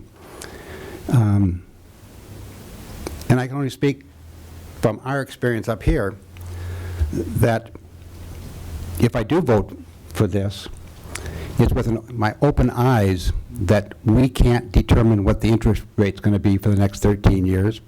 We can't determine what the inflation value of property is for the next 13 years. And we surely can't determine what a school board will do in the next 13 years. We know that from our personal example. I mean, we did something to move those dates up, and it cost our taxpayers an increase in fees. So we've been there, we've done it. And so I know perfectly well that whatever the estimates are for what's going to happen for the next 13 years, very likely won't take place. And a new school board will be in place. A new president of the college will probably be in the place. And as Mrs. Gaskin said, Dr. Gaskin said, who knows what will happen in 10 years to at least he's quoted that as saying that. And I agree. I mean, I think it's very honest. I agree very much that there's no way of knowing what's going to happen the next 10 years on any of those issues. I can't vote no because I can see the headline, Ed Herron votes no for the Measure S. So I'm in a situation that I can't vote no on it, but I'm not sure I really agree that I should be voting on this particular issue as a school board member. The public's going to have to decide, as Dr. Paz says, and I'm not sure it's our role to get into the campaign. Ms. Limon? I appreciate Mr. Herron's comments. I think they're important comments. And I think one of the things we know is that when it comes to bonds, we can't, for our district or other districts, we can't predict interest rates. We can't predict inflation of property value, and we really can't predict board decision making. So I think that goes, it's important to recognize that in our support. I'm supportive of this. I think as was stated, for over 2,000 students, City College is an extension of our Santa Barbara Unified classroom, essentially, because they are taking classes there, taking classes here, and I don't think some of our students just think it's all one big family because they're taking dual enrollment classes. But I also think that City College is the one institution in the country that has the most Santa Barbara Unified School District students attend. And I think that is also part of what I recognize. And I think I care. I care what happens to City College. I care what happens to the future of our students. My caring for our students doesn't stop with the classrooms here at the K-12 level.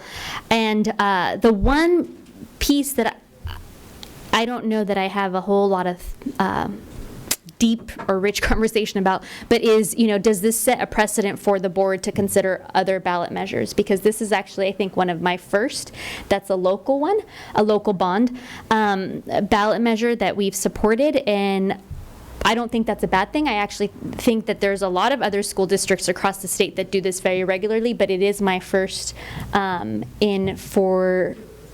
my first term, in my 4 years here. So does this set a precedent for others, for counties, for? And I will point out that every one of our feeder elementaries endorsed our bond.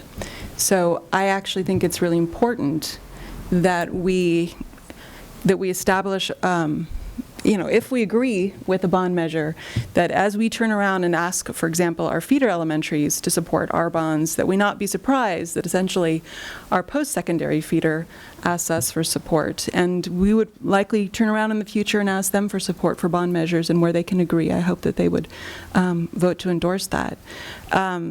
So I don't see this as precedent setting, unless it was precedent setting for us to go to our feeders and say, look, would you consider endorsing our bond measures or our parcel taxes? I also think it's important, in light of everything else that we say, including, for example, the recruiter policy, that we do make it clear to our community that we have a special relationship with City College, that it is considered both in state law and in our own practices and connections, that it is really intended for our community. Yes, we have people from outside the community, but its primary focus is our community. And it's actually been really interesting watching a lot of the debate around Measure S, and I see so many, people out there wanting perfect world bond measures, and yet a lot of the things that were being proposed that they wish were in this bond measure are things that would be just as controversial if they'd been brought forward. And so that's been interesting to see. Just a little bit of clarification. This does require a citizen oversight committee, just as our bonds require a citizen oversight committee. Yes. So while we can say that we don't know what will happen 13 years from now, we can know that there will be a citizen oversight committee in place watching it. And so I support this, and I think that it's not a perfect bond. I think it's a good bond, though, and I think it's something that will benefit our students, and that's my primary role here. Mr. Herron? Yeah. Yes, you mentioned the oversight, and I would like to make a statement on that. I was president of the Oversight Committee for 4 years for Measure V, and I can tell you that every single dollar spent was looked at and calculated and documented. You can look at the minutes of any of the Measure V first 4-year minutes, and a lot of discussion takes place by that committee overlooking the bond, so that the Oversight Committee has a role to play, and it does a very good job. And so thank you for mentioning that, because as chairman of that group for 4 years, I know firsthand that the time and effort that goes into monitoring the bond, and we'll see later on our agenda a report from the Parcel Tax Committee and what they go through to just look after our parcel taxes. So that oversight is a very good aspect of this bond. Ms. Edelson? I have a question. As far as bonds go, are City College bonds similar to the school district bond in terms of the rules of how they? Yeah, absolutely. Okay, so the. All right. So I will go ahead and make a motion that we approve resolution number 2014-2015-21 to endorse the endorsement of ballot measure S for the November 4th, 2014 election. Second. Moved by Ms. Limon and seconded by Dr. Paz. All those in favor? Aye. Aye, and that passes unanimously. Thank you so much. Item G9, approval of memorandum of understanding between Santa Barbara Unified School District and the Regents of the University of California, Santa Barbara for San Marcos High School. Dr. Cash. Oh, Mr. Behrens. This is really a fantastic program that Mr. Behrens has implemented at San Marcos High School. Check, Connect, and Respect. It's actually been in existence longer than just this year. And UCSB, the relationship that San Marcos has with the UCSB, has decided to evaluate the effectiveness of it, and which will be very helpful for us to determine whether we should be replicating it across the other high schools. So we're excited about this evaluation MOU, and I look forward to the continued relationship both in the program and in the evaluation side that UCSB has with San Marcos High School, because I know it'll help us at the other two high schools as well. Dr. Paz, I knew you were going to be the first one to raise your hand on this one.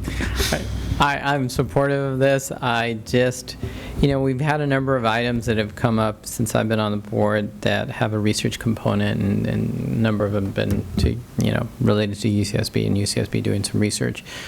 And would like the board to consider, and staff to also consider somehow or other putting a little compilation of those when the results come out. Now we have sort of an ongoing sort of binder that both district staff could look at and the board could look at and reference in the future.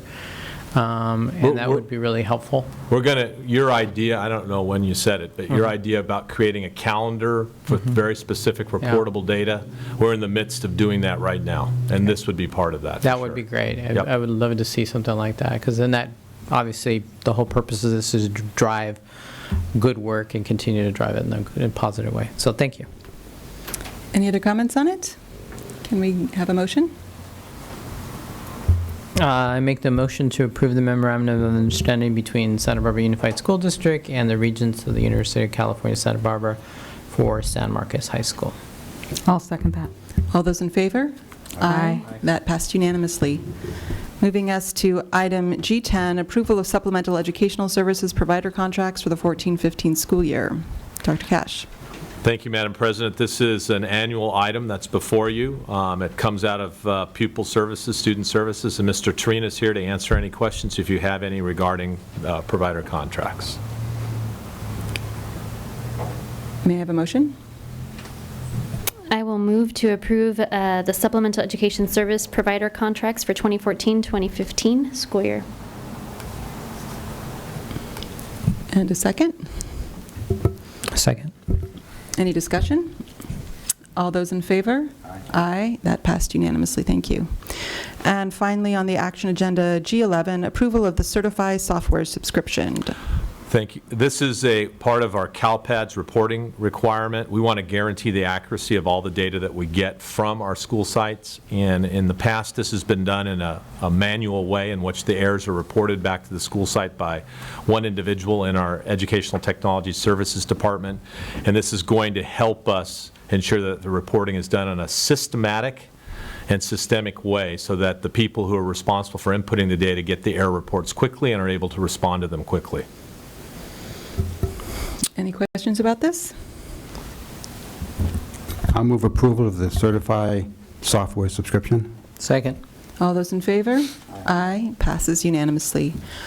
All right, this moves us to the conference agenda. Item H1, annual report by the Citizens Parcel Tax Oversight Committee on Measure A 2012. Dr. Cash. Thank you very much, Madam President. Measure A is our secondary Parcel Tax Oversight Committee.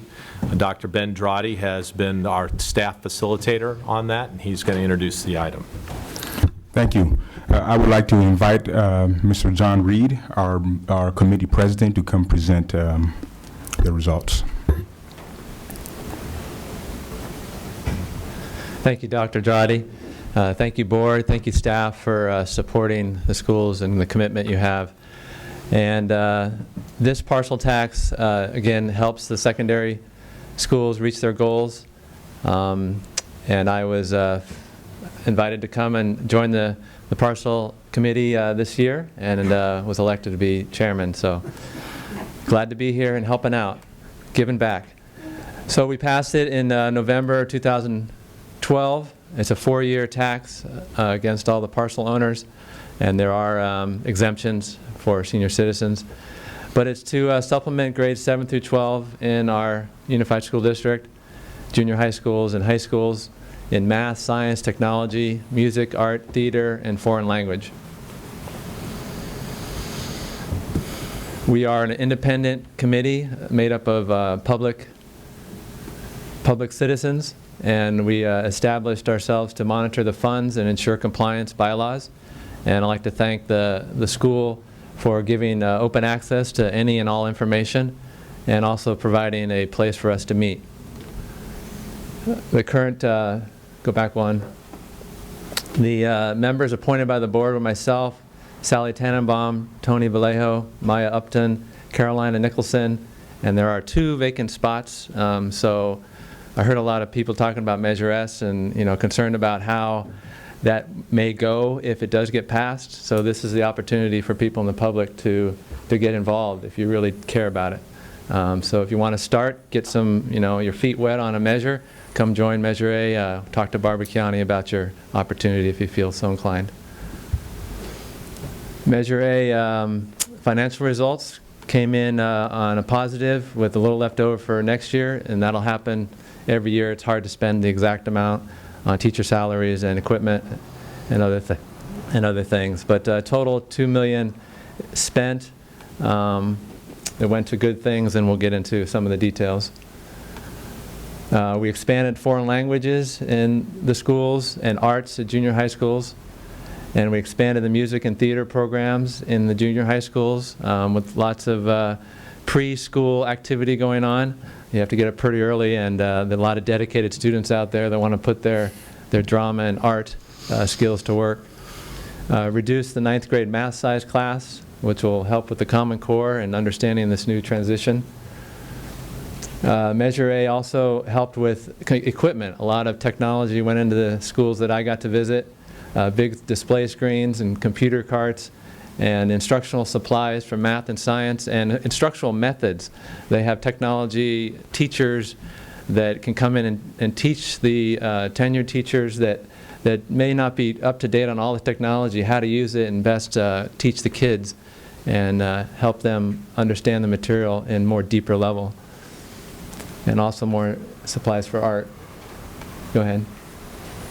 So the revenues, again, from all the parcel owners, $45 I think is the amount, minus some senior exemptions and then some added on in interest. We had the total revenue that's reported before, but here it is again in detail. And expenditures, breaking out the teacher salaries versus the sites for equipment on text, math, and science, and then some indirect costs for charter schools. Broken out by the different junior highs between equipment and teachers. Not sure if this is based on student population or just overall need and agreement between principals, but a pretty fair distribution amongst the schools. All the administrative staff I visited seemed to be very pleased with the money and how they spent it. Next. And again, a breakout with the high schools, statistically just about even. So I think we're getting a good across-the-board help into every student in our district, our secondary district. We had several sites visited. They're listed here from March through end April. And those reports can be found on the website. And just look at the unified.org site if you want to see any details about that or about any of our minutes that we had during the school year. In closing, we'll meet periodically during the year, again this year, to go through how they're planning on spending the monies collected this year, do some more site visits, try to get to every single secondary and junior and high school. We did have a little bit of vacancies occur during this period, so it was hard to get to every school, but hopefully we'll get a more committed team in place before we get started. And we want to take in any input from the board at this time, if there's anything else, especially someone who's been on a board for 4 years, what else we can do to further make this a high-quality act for our public. And our new report will come out again in the fall of 2015.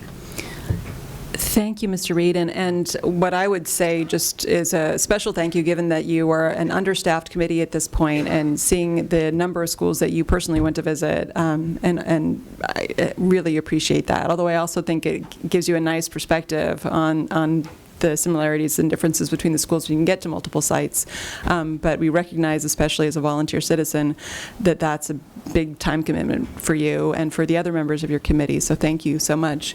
Any questions about the report from the board? Mr. Herron. I'd just like to comment on the amount of, go back to the chart with the salaries. Just want the public to understand that these are not long-term salaries. For the most part, these teacher salaries only cover the time period the parcel tax is in existence, and then we're not obligated for the long term on these. So at some point, we're going to have to figure out a way, if we want these programs to continue long term, to pay for that $1.8 million in a different way, hopefully as part of our budget. But just so you all know, these funds will go away, and these teachers will go away if it's only dependent upon parcel taxes. So it's our obligation to find some way to keep them going. Any other comments or questions? All right. Thank you very much, Mr. Reed, and thank you for continuing to serve on your committee. We really appreciate that. Mr. Reed is also a great member of the district sustainability committee as well. So thank you, Mr. Reed. All right. This is moving on to item H2, the report on the cultural proficiency plan.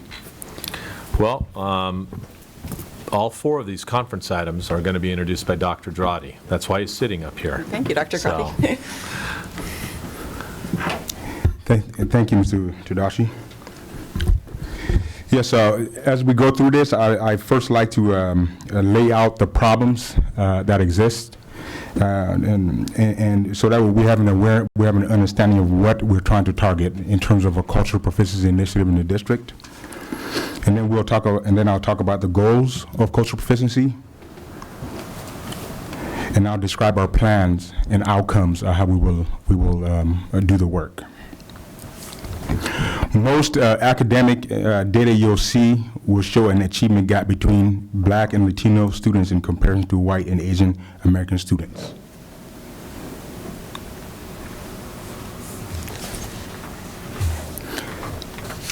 California is not immune to the gap in achievement I've just described. In the state, the subgroups of English learners, socioeconomic disadvantaged, students with disabilities are included in the comparison. As you see there, this has caught the attention of the state officials in identifying this as an issue that needs to be addressed.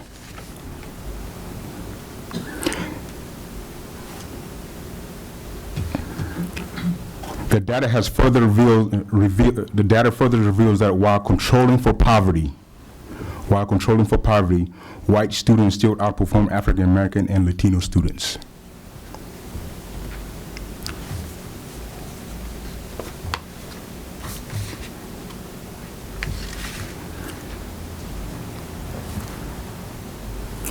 The gap in achievement is also noticed along our district, all of our district academic performance measures, as you can see there, in our standardized testing in English language arts and math, grade point average, discipline, attendance, special education identification, enrollment in rigorous courses and programs, and graduation rates.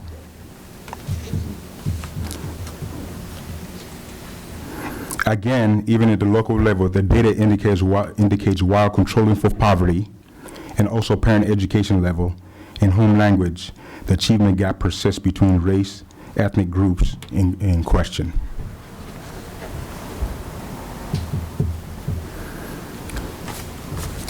So that basically lays out the problem, that we're not alone in the problem. It is a problem nationally, there's a problem statewide, and also locally. So we in our district have recognized that we can do something about it. So our goal is to create a culturally proficient school district where, regardless of what background a student comes from, what language they speak, what color his or her skin is, that they find school to be a place that looks like them, feels like them, and supports them in whatever post-high school goals they are.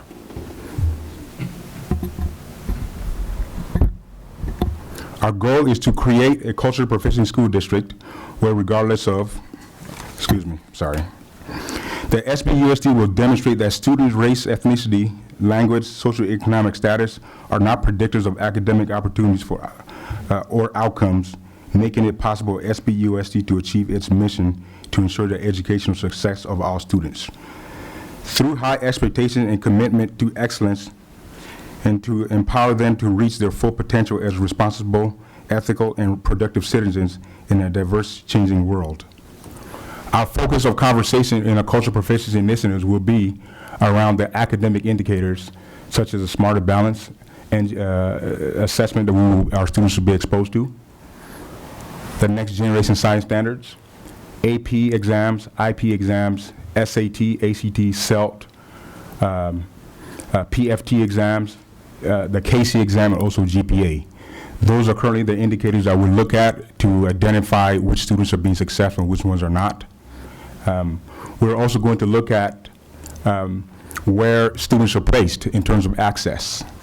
A through G completion rates are data that we look at that indicates whether students are being exposed to college level courses. And that data is collected on a yearly basis, and there is a gap in there as well. We'll look at who's enrolled in academies, in honors, AP, and IB courses. We're also looking at disproportionality of special education and gate identification. We'll look at the student engagement indicators such as safety and climate, disproportionality in discipline, and attendance rates. So as discussions are occurring in terms of cultural proficiency, these are the indicators we'll be addressing.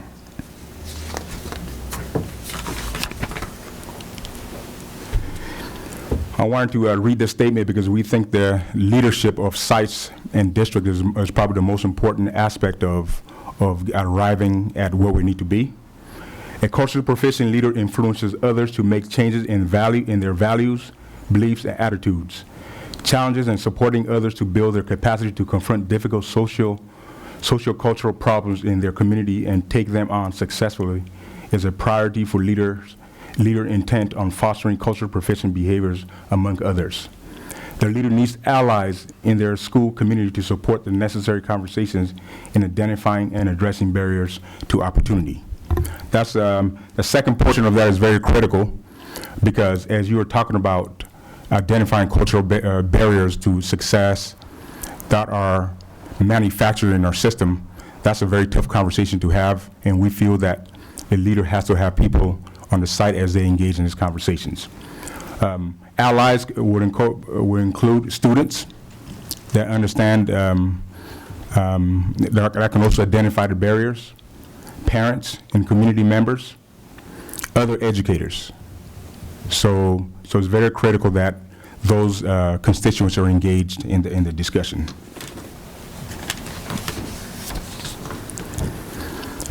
There are several components of our cultural proficiency initiative. We have a 3-year plan to address those indicators I just described. First is the leadership development. So we'll focus on 5 areas, as I mentioned: leadership development, family engagement, language access, student leadership development, and professional learning communities. So within our leadership development, We have identified two primary vehicles through which to focus leadership development. The first is strategic participation in our institute in equity and education professional learning that we have in our district. The second is the establishment of a cultural proficiency and equity committee. The goal here is as students, parents, and teachers and staff members attend IEE, they will be exposed to issues, conditions, barriers that sometimes are often hidden in people's purview, but they will be exposed to these ideas and philosophies and structures, so that way they have an understanding of how to respond. From there, we will then create the committee, and the construct is that committee then works together to identify complementary trainings and processes, particularly in support of mindset theory, and to develop criteria for a cultural proficient school that is guided by both research-based practices as well as input from educators. We'll also invite students and parents to also participate in that endeavor. The committee then will develop a template or a rubric to be able to share with the principals, so principals can use to have conversations at their sites. The whole construct behind the committee is to get all allies, what we call allies, people that have the similar understanding of the barriers, to really have a clear definition and language, so that way when conversations are occurring at the sites, that it is productive, it is a learning experience, and that actions are able to be taken without too much frustration. As we know, these conversations can be a very difficult one, and it takes courageous leadership and courageous stakeholders to really address these issues. So attendance at IEE is critical for that, and also coming together and establishing a committee to really identify where the barriers are is very critical. Second piece is our work for family engagement. The goals and actions established through the LCAP process is the vehicle through which we will develop family engagement criteria. The Parent Engagement LCAP committee will meet during the fall to establish expectations for parent engagement. Okay, the outcomes we are looking for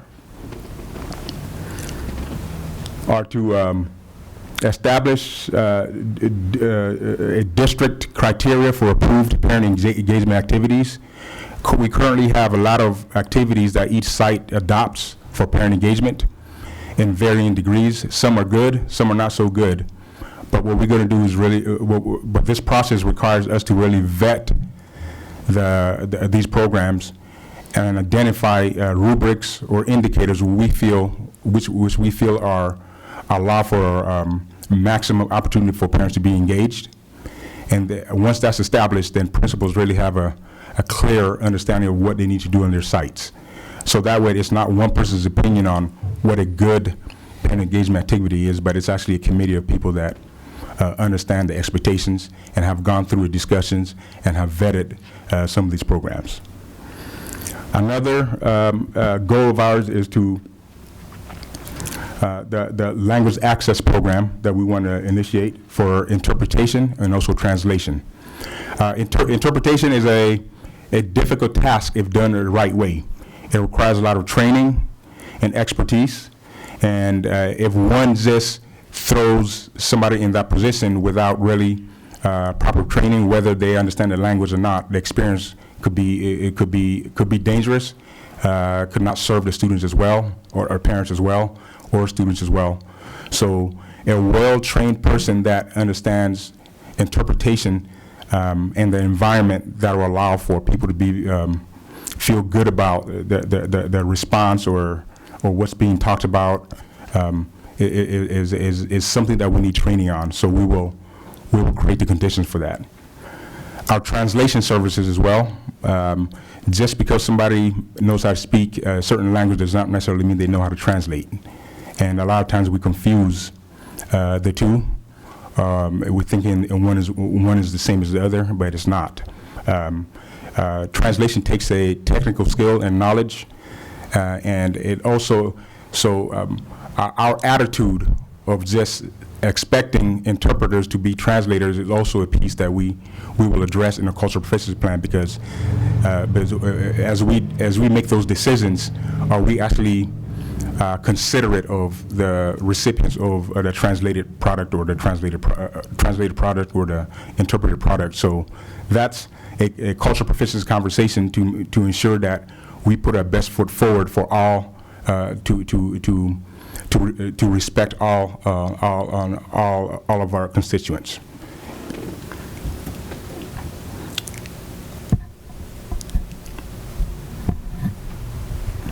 Another component we have is student leadership development. We have identified a program called the Talking in Class, TIC program, as a vehicle for student leadership development.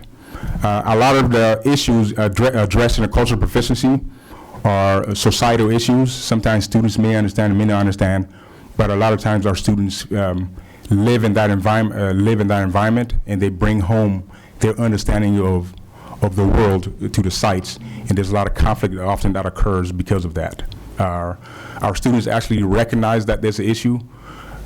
Talking in class gives them a platform to have productive conversations, also training to be able to have these productive conversations, and to really be leaders on their sites to ensure that the environment is a safe learning environment for all students.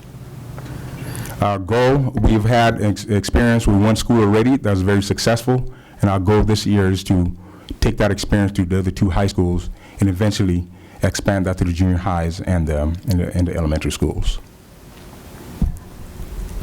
Professional learning communities. This is basically a way in which our teachers learn collaboratively, and we will use our process for professional learning communities to infuse curriculum that is culturally relevant, so that the experiences are rich for all students. There are many teachers that know how to teach culturally relevant curriculum, but a lot of times they're in isolation.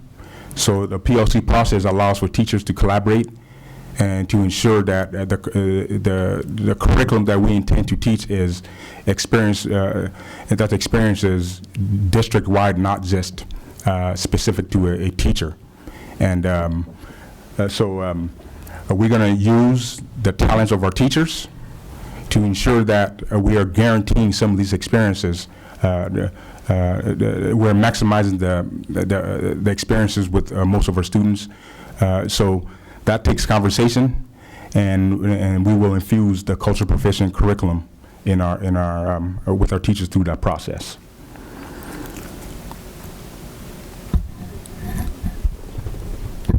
We will also develop principals' capacity to discuss and implement the cultural proficient curriculum. A lot of times, this is why the leadership development is very critical in this situation. A decision to either include or exclude events, situations, people, or just anything in curriculum is a decision a teacher can make. And so a principal, I think, really needs to be involved in that process to ensure that if there are certain things there's certain populations or certain facts of history or curriculum that is not being exposed, the principal is the most important person that can influence the decision making of the teachers in that conversation. So we feel that the principal's leadership development in that area is very critical. We want, I'll be talking about the FAIR Act plan for in the next presentation, but we want our teachers to understand the FAIR Act, and I'll talk about details of that, but we need them to understand the FAIR Act and also implement at least 2 lessons this year that is guaranteed, meaning district-wide per grade level, that's associated with the FAIR Act and actually has subscribes to the principles and philosophy of the FAIR Act. That'll be the product that we'll look for to see if we're actually implementing the FAIR cultural proficient curriculum. And lastly, PLCs using data to guide instruction, to inform instruction.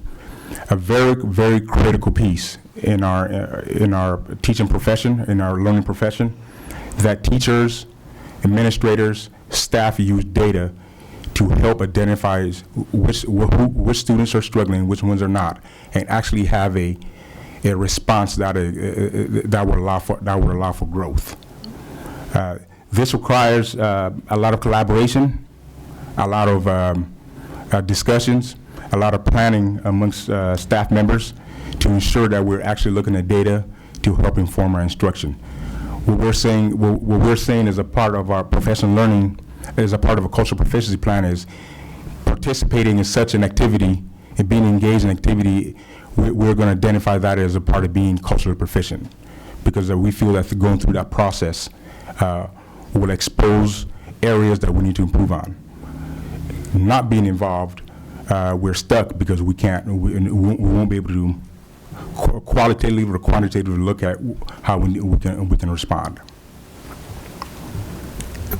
With that said, I'll stop there and respond to questions from the board. Thank you, Dr. Drawdy. Dr. Yes. Paz.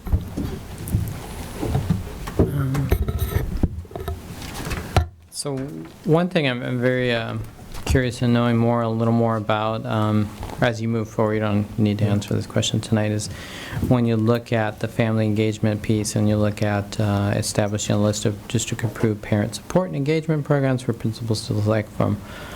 Part of my own background, my work is about parent involvement, parent engagement, and there are different types for different purposes. And so one is not the same. Family literacy program is not the same as a program that works with teaching parents how to work with their children in terms of an academic area or something. So there are different goals.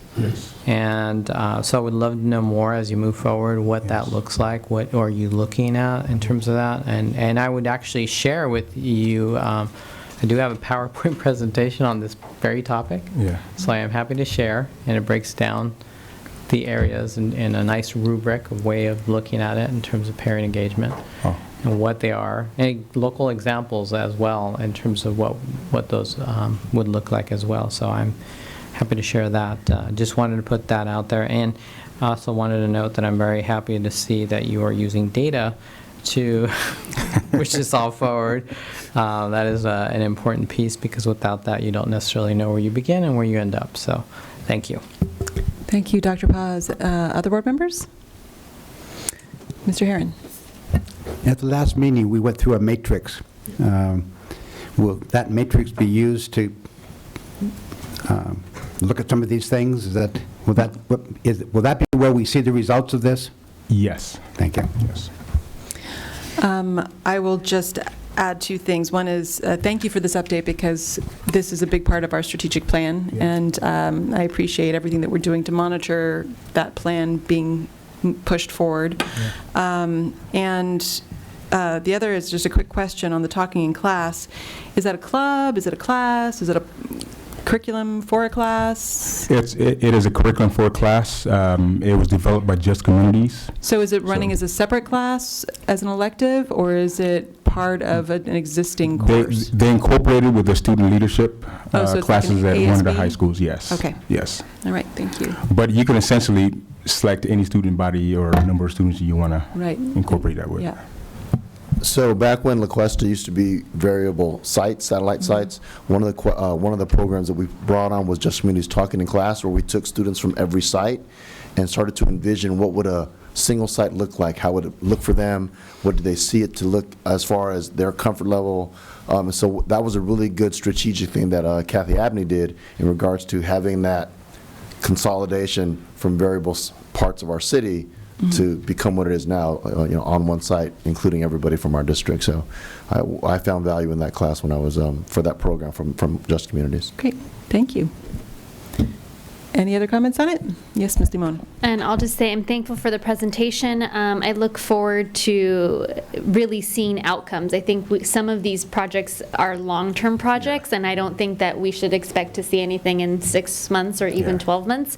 But I think it's worthwhile conversation about some of the issues that help us do the work we do, which is make sure that every child has every chance every day. Did I almost get it right, Dr. Cash? I almost got your quote right.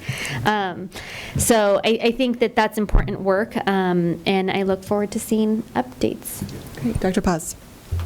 In some of these areas too, I think I would say as it moves forward, we should, as a board, consider not just looking at it in terms of fulfilling LCAP goals, but looking at it in terms of fulfilling our mission, and fulfilling that part of it, which should be parcel. Every school in our district should be doing some of these pieces, like the interpretation that should be just an access issue that we shouldn't have a discussion about. It should just be happening. So I would love to continue to have that and move forward and kind of really think about it as that. Thank you. All right, we're moving on now to H3. This is a report on the FAIR Act. Dr. Drotti.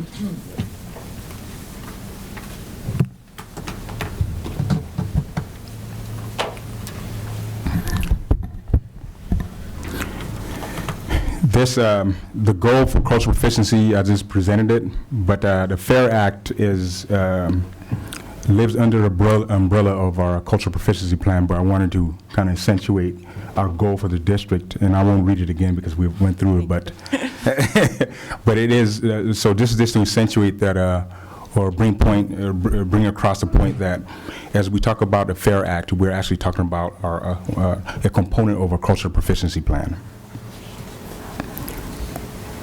I want to spend some time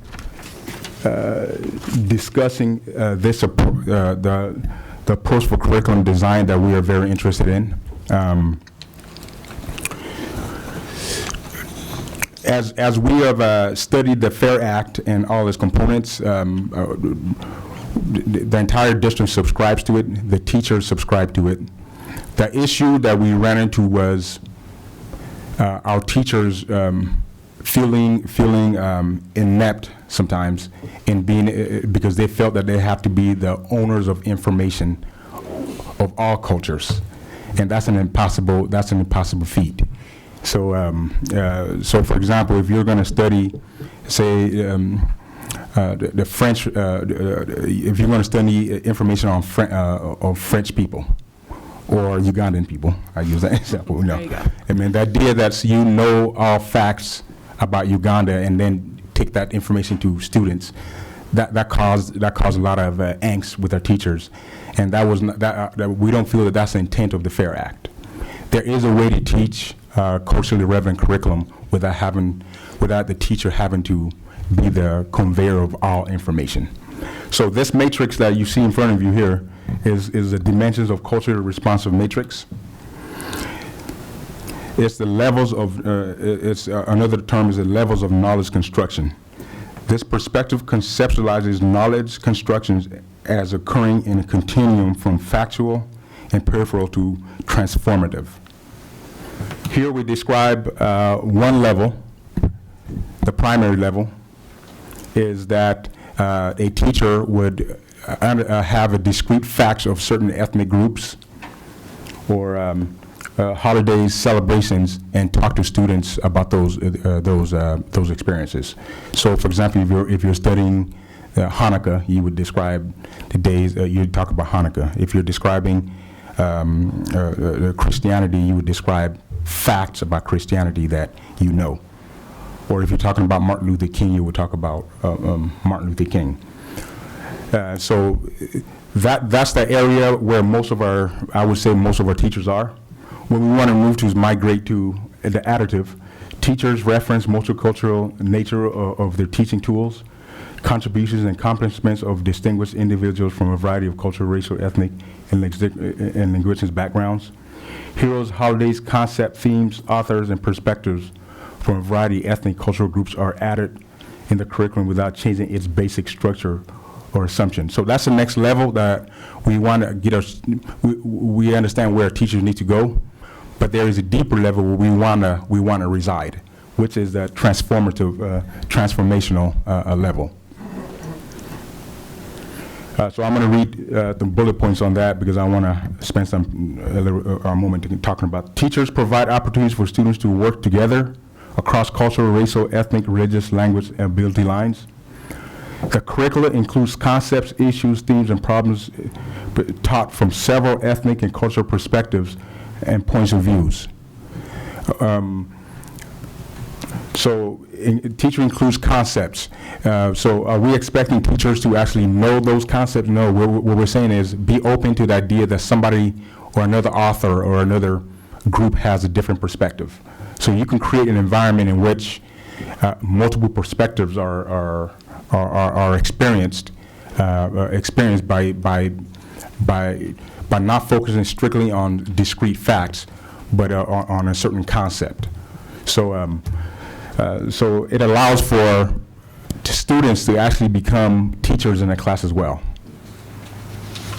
A focus on intersecting contributions made by individual groups of different ethnicities and genders is a way of highlighting the complexity of history.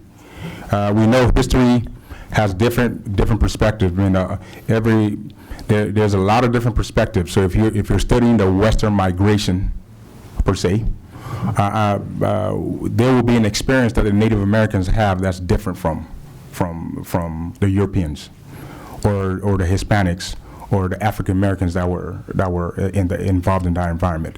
Do we as teachers allow for those perspectives to come out via primary documents, research, interviews, and so on? So it puts the teacher in a different position in that they are not the conveyor of all information, but a facilitator of learning in which students can explore different perspectives.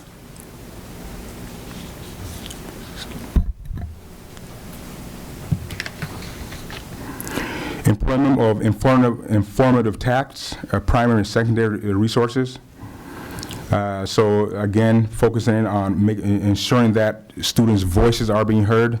In this construct, we feel that there will be, because we have diverse classrooms, and if you allow students to consider diverse perspectives in an argument, then you will, then the entire class learns.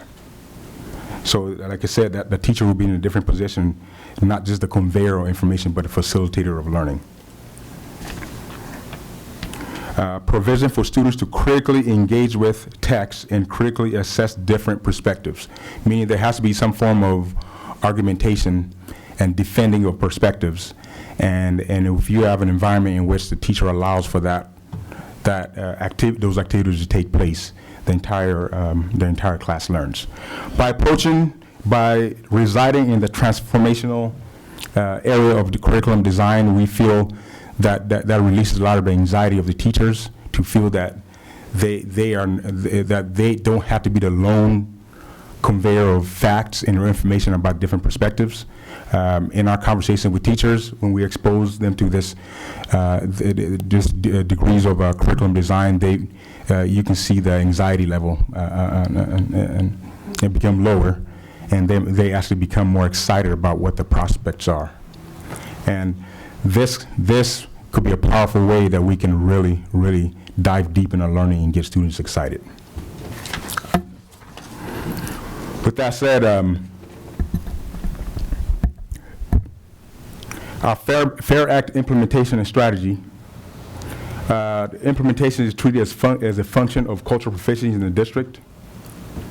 Curriculum acquisition we will acquire curriculum through the PLC process, as I mentioned before. We will work collaboratively with interest groups.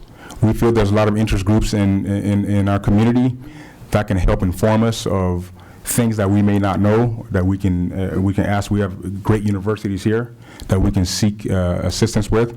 So we will continue to work with these groups. The professional learning we have the last 2 years was more of an introductory to the FAIR Act and the whole idea of the teacher learning progression I just described. And we've also sought the expertise of UC Santa Barbara and other interest groups that exist in the community that have information about the different ethnic and different groups of interest that we want to learn about in Santa Barbara. That has been a valuable experience. At the same time, the teachers recognize their limitations and they want more. They want more, so we will continue with our learning. The teachers wanted modeling. We got this straight from surveys that we've had from the professional learnings that we have experienced. They want modeling of lesson and strategies, more usable content information, like panel presentations, support revising lessons to meet the CCSS and FAIR Act, ideas for developing FAIR Act projects, support in creating rubrics and assessment criteria, and opportunities to work in subject-related groups.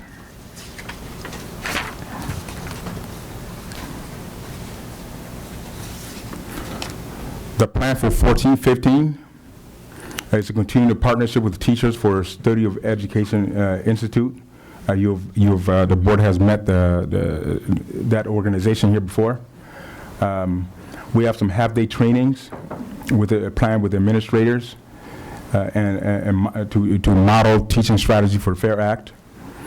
We hope to have workshops with teachers during the PLC time. And also to create a summer institute in which social science teachers are able to attend. But this is the plan for this year, and so our hopes is that, at least specifically for this year, that every teacher, at least in the secondary level,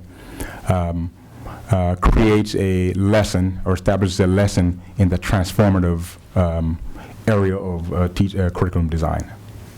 With that said, I'll stop and answer questions. Thanks, Dr. Girardi. And we have public comments, so we'll go ahead. 3 members of the public to speak on this, so let's go ahead and hear them. David Selberg, followed by Tyler Renner, followed by Jacob Lesnar Buxton. Mr. Selberg. Good evening. My name is David Selberg, Executive Director of Pacific Pride Foundation, the LGBT Community Service Center in Santa Barbara County. The FAIR Act, SB 48, signed into California state law in 2011, amends the Education Code to require schools to integrate factual information about social movements, current events, and history of people with disabilities and lesbian, gay, bisexual, and transgender LGBT people into the existing social studies lessons. As you will all see in the information presented by the superintendent's office, the Shared Professional Learning Opportunities document states that over the past 2 years, 3 trainings have been provided. This number is actually 4, with one offered just this past August 4th. These 4 trainings have been very poorly attended, culminating with the most recent one having only 7 school staff with only 3 teachers in attendance. These trainings have been optional and in a workshop format for teachers and administrators. I wish to support the professional learning plan that the superintendent's office is presenting this evening.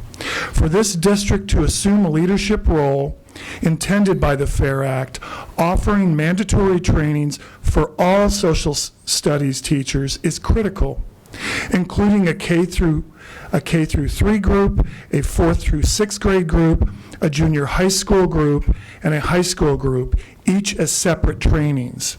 And the district must direct teachers to implement lessons over time with an accountability piece built in.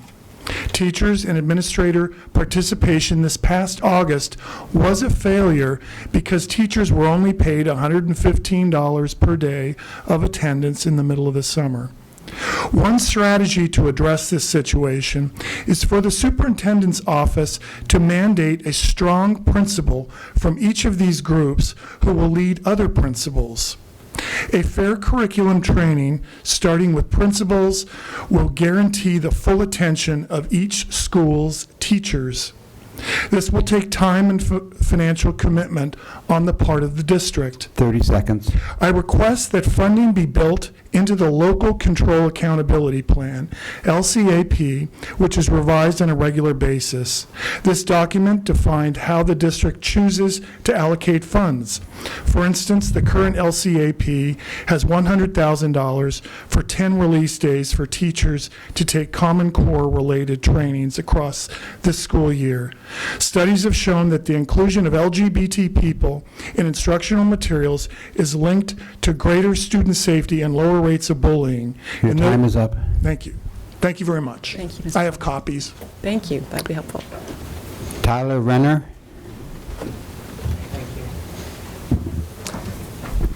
Good evening, everyone. My name is Tyler Renner, LGBT Program Coordinator at Pacific Pride Foundation. Much of the work I do in schools is outreaching to junior high and high school students, supporting gay, straight alliances and similar clubs. Dr. Drotti, I thank you for talking about the importance of data. So I'll give you some data that we took from our surveys this year. So from 2013 to 2014, Pacific Pride Foundation conducted surveys with over 321 students in Santa Barbara County to assess the school climate for lesbian, gay, bisexual, transgender, queer, and questioning students. Here are some of the findings. When asked, do you know any students who openly identify as lesbian, gay, bisexual, or transgender, 69% responded yes. When asked how many times have you received education about lesbian, gay, bisexual, transgender, or queer history, issues at school in the form of presentations, speakers, or classroom presentations, 50% said they had never or only once heard about LGBT topics in schools. When asked, are there resources at your school library? Are you able to access school computers to learn information about LGBTQ people? 60% reported that they didn't know. In treating the FAIR Act as a component of the cultural proficiency group, there's one group that is missing in the mention of race, ethnicity, language, socioeconomic status, sexual orientation, and disability. There's no mention of gender identity, which would protect transgender and gender nonconforming students who are often the victims of bullying and harassment at school. So looking at the district's goal of collaborating with interest groups, we're here to offer our trainings and to offer further collaboration. Along with Just Communities, the Independent Living Center, Pacific Pride Foundation has also collaborated with Teachers for the Study of Institutional Education on several of the trainings that David Selberg had mentioned. Of the 4 Safe School trainings that we co-hosted from 2013 to 2014, attendance was very minimal, with our FAIR Act Institute in August only having 7 staff members, 3 of which were actually teachers in the classroom. So we're looking forward to future collaborations and trainings and curriculum development as stakeholders, as the community that is representative, that the FAIR Act is supposed to mention, LGBTQ people. We look forward to further working with the school district in these trainings. Thank you. Thank you. And I have copies as well. Thank you. Jacob Lesnar Buxton.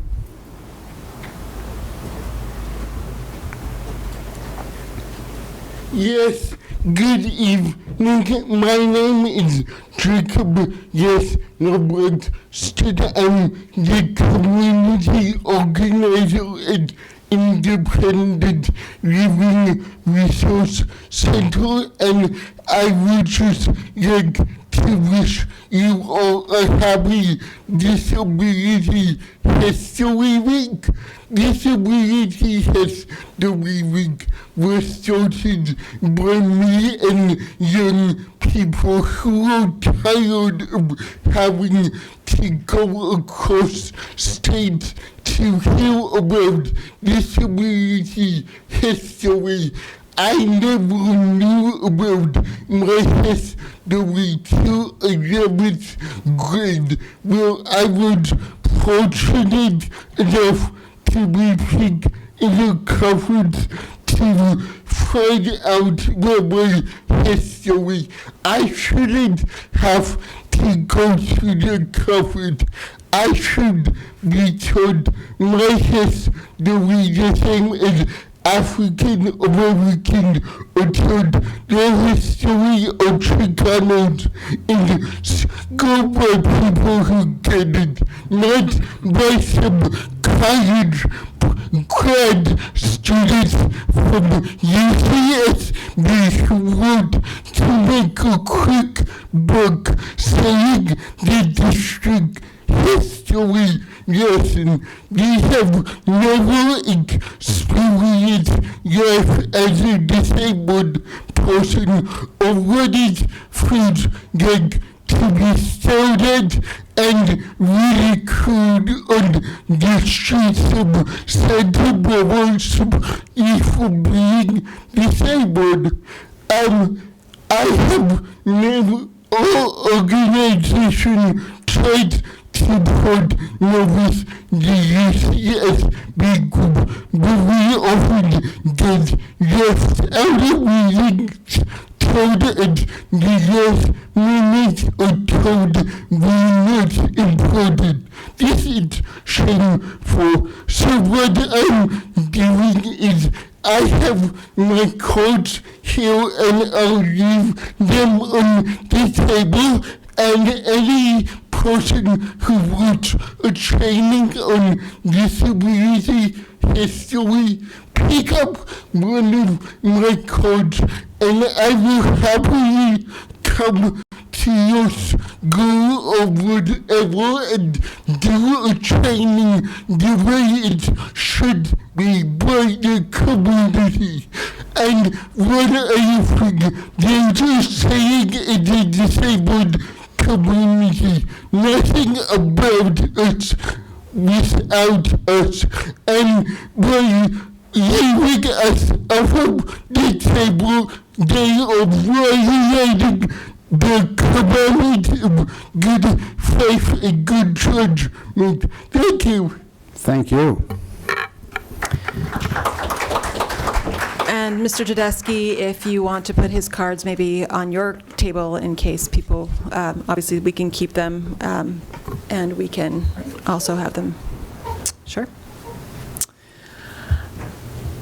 Thank you, and thank you, Dr. Drotti, and members of the board. Comments, questions? I mean, I will start by saying that I appreciate, first of all, one of the things we were struggling with was we wanted to put the FAIR Act into our strategic plan because we know what gets monitored and assessed happens.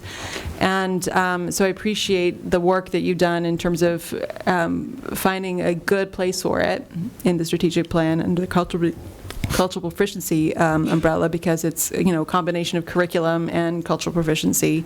I also really appreciated Mr. Selberg's explanation of the Fair Education Act, because in the presentation what I felt was missing was the explanation, because yes, it brings us into the code of a number of different groups and how they have affected U.S. history and the contributions that they've made to our history, but it really focuses on persons with disabilities and lesbian, gay, bisexual, and transgender people, and that's the new component of it besides some name changes. And so I appreciate the work that we're doing. I appreciate the perspectives of members of the public, and there's still a lot of work to be done on it, obviously. So Mr. Herron. Yep. What plans do we have to increase attendance at the professional development training? Well, I can speak. I was never informed of the August professional development training. I'm assuming that Dr. Drotti and Mr. Handel were probably given notice. But we're working with those groups, Dr. Drotti's office is. And it wasn't the professional learning the development plan that created in August came at such a late date. The teachers had already made plans. The ones that could make it made it. I think last year also there was a level of fatigue from staff in terms of how many professional learning experiences they had with the implementation of Common Core. So the funding was there to help the teachers get there. It's just we just didn't have any takers. And Mr. Handel? I also received the information. It was, like Dr. Drotti said, it was right in the middle of the summer. We were pushing out the information to all of our employees so that they could participate. But it is a really challenging time. Most of our folks, well, a lot of our folks aren't even checking their emails, and that's the only way we really can reach them. The information came to me via email. I pushed it out to all of our staff, trying to recruit folks to attend the training. that was the best we could do at the time. So we're hoping in the future we could coordinate events together and make them happen, because we believe we can increase the attendance if we're working together and planning out particular events together. That way it gives us a heads up, make sure that the events meets our particular needs, and we also give our teachers the proper opportunity to participate. Thank you. Dr. Paz. And I would ask that we do more of that and be a little more proactive in terms of that. I did have the opportunity to go. I believe Board President Parker also attended. So we had the opportunity at least to look. I had the opportunity to attend the first day. And so I would ask staff to do more of that more proactive piece. We can't talk about what didn't happen, but we can definitely work towards making it happen. And I think we have an obligation in many levels to do this. Based on the previous presentation and speaker comments tonight, I think this is an important area that we should be looking at, trying to address across the entire district, because it is an important area that we all need to address and be trained in. I took a lot from that first day, and I'm sure teachers, if they had had that opportunity, would have done likewise. And so I look forward to hearing more about what is planning, what planning we can continue to do with the various groups you're working with. All right. Ms. Simone.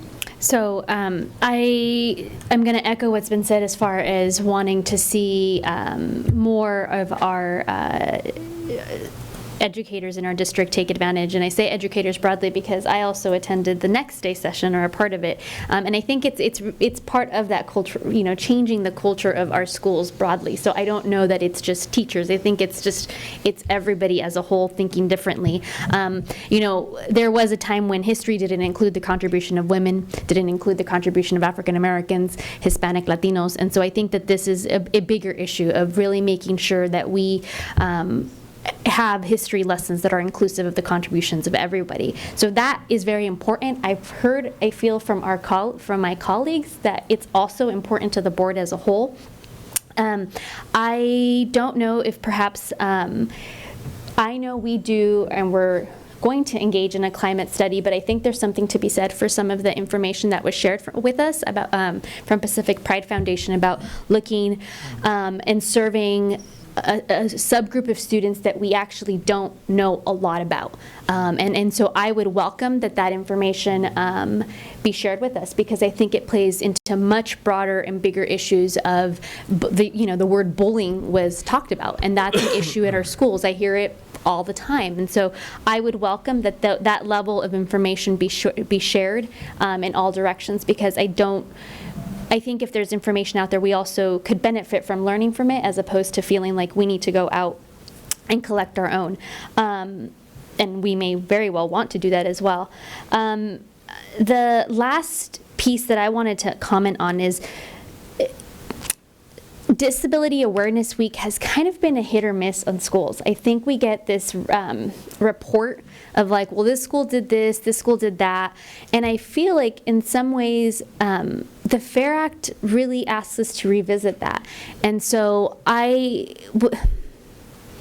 think good faith efforts have been made, but when we get the list, it's like, okay, well, this school did this and this school did that. And I actually had the opportunity to visit some sites in Ventura, and they have a project. It's called Project R, and it's about using the R word with as labeling students or people with disabilities with the R word. And I just kind of thought, wow, it's really changing the culture. And I don't know that we need to do that, but I think more broadly I want us to do more with Disability Awareness Week. I think it just shouldn't be a box that we check off. It should be more than that. It should be thinking differently. And again, I think it's the whole school. I think there is there is the portion that we talked about, professional development, but I also think that, students can be involved. This is also for students' benefit. So it's also not just thinking about, putting the teachers as the ones that need to learn more information, but also how do we help our students rethink and also learn additional information. So I just want to throw that out there for Disability Awareness Week. Thank you. All right, thank you, and we look forward to more implementation and more information about this in the future. We are now on to item H4. This is 7th grade math update. And Dr. Cash, Dr. Any Grotti? chance of a 5-minute break? Sure, 5-minute break.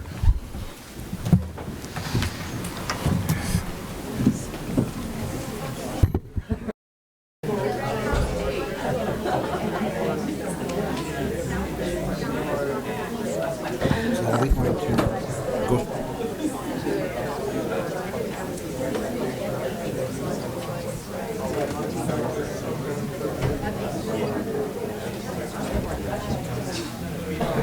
All right, we are going to call the meeting back to order at this point. And we do appreciate the public's patience on this. Ms. Idelson and I, in particular, are suffering from pretty severe jet lag. But we are, obviously, this is this last item we knew would be a hot one. And we appreciate you staying until after 9 o'clock for it. We are talking now about item H4, the 7th grade math update. We will have a presentation from Dr. Drotti on this, but we also have quite a bit of public comment. At this point, it's 17 speakers. Is that correct, Mr. Herron? And so at this time, if you don't have a public speaker slip in, and you do want to speak, you need to get it in right now, because we're going to go ahead and close the public comment. And we will start with public comment. Because of the number of speakers, we're again going to have to limit it down to 2 minutes each. And Mr. Herron will get started on that. I'll call 3 names out to make your way to the podium, and I'll give you notice when you have about 30 seconds left. And I'll call off 3 names: Rayu Camarel, Mason Haggerty, and Ryan Baldi. They're putting the kids first. Oh, they want to home. Yeah.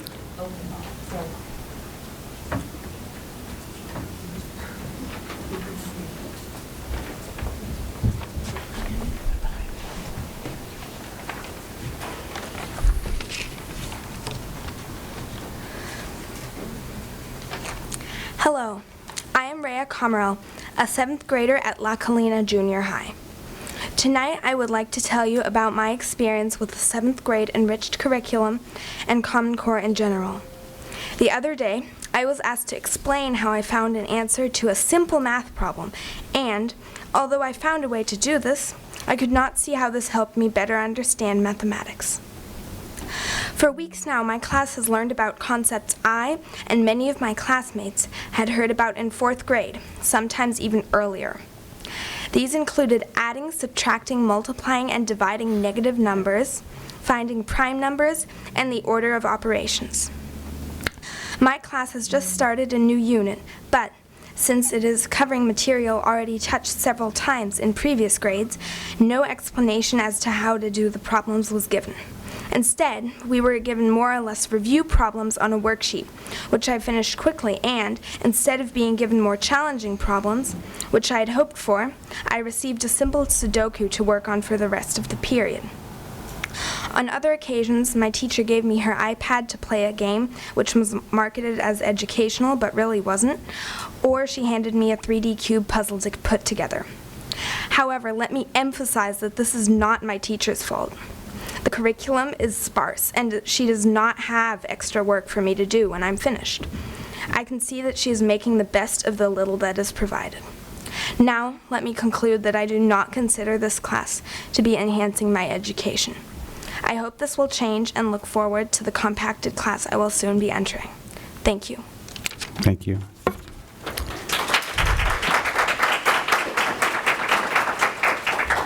Mason Haggerty and Ryan Baldi, followed by Lisa Haggerty. Good evening. I'm Mason Haggerty. And I'm Ryan Caldy. We are 7th graders at Goleta Valley Junior High. We are in the maths We are in the Math 7+ enrichment class. Right now we both have strong A's in math, almost 100%. And we think our class is boring and tedious for multiple reasons, one of them being that we aren't being introduced to new concepts. And while many of our teachers will tell you that we're going in depth into these topics learned beforehand, progress has been extremely slow and going in the wrong direction. When my teacher told our class about the new math choices, she said that she did not recommend it and that she believed the best any of us could get was a C-, maybe a C. We really want to take a more challenging math class, and we believe that the compacted class would be a much better fit than what we are taking now.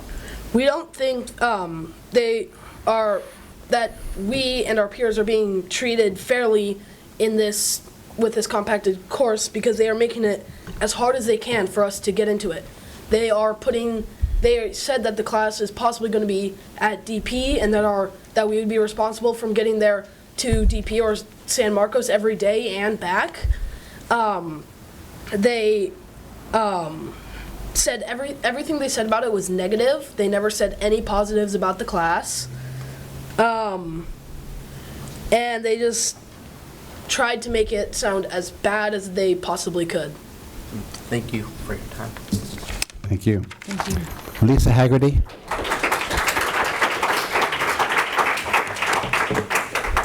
Hi, my name is Lisa Haggerty. You just met my son Mason. He is a 7th grader in the 7+ enrichment course. On the first day of school, he came home and he said that his math teacher said that they weren't going to learn anything new this year, and unfortunately that has been true, and he immediately started saying that he was very bored. When we got the notice that there was going to be a compaction course, I was kind of excited because this might reinterest him in math, but he presented it to me with, but my teacher says it's bad, and I'm going to have to go off campus, and it's 0 period, and this is just not going to work out for us, but here it is. So I went to the meeting. There were only about 12 or 15 people at the Goleta Valley meeting. That is my main concern, is that Goleta Valley does not know what is going on with this course. Let me say that first outright.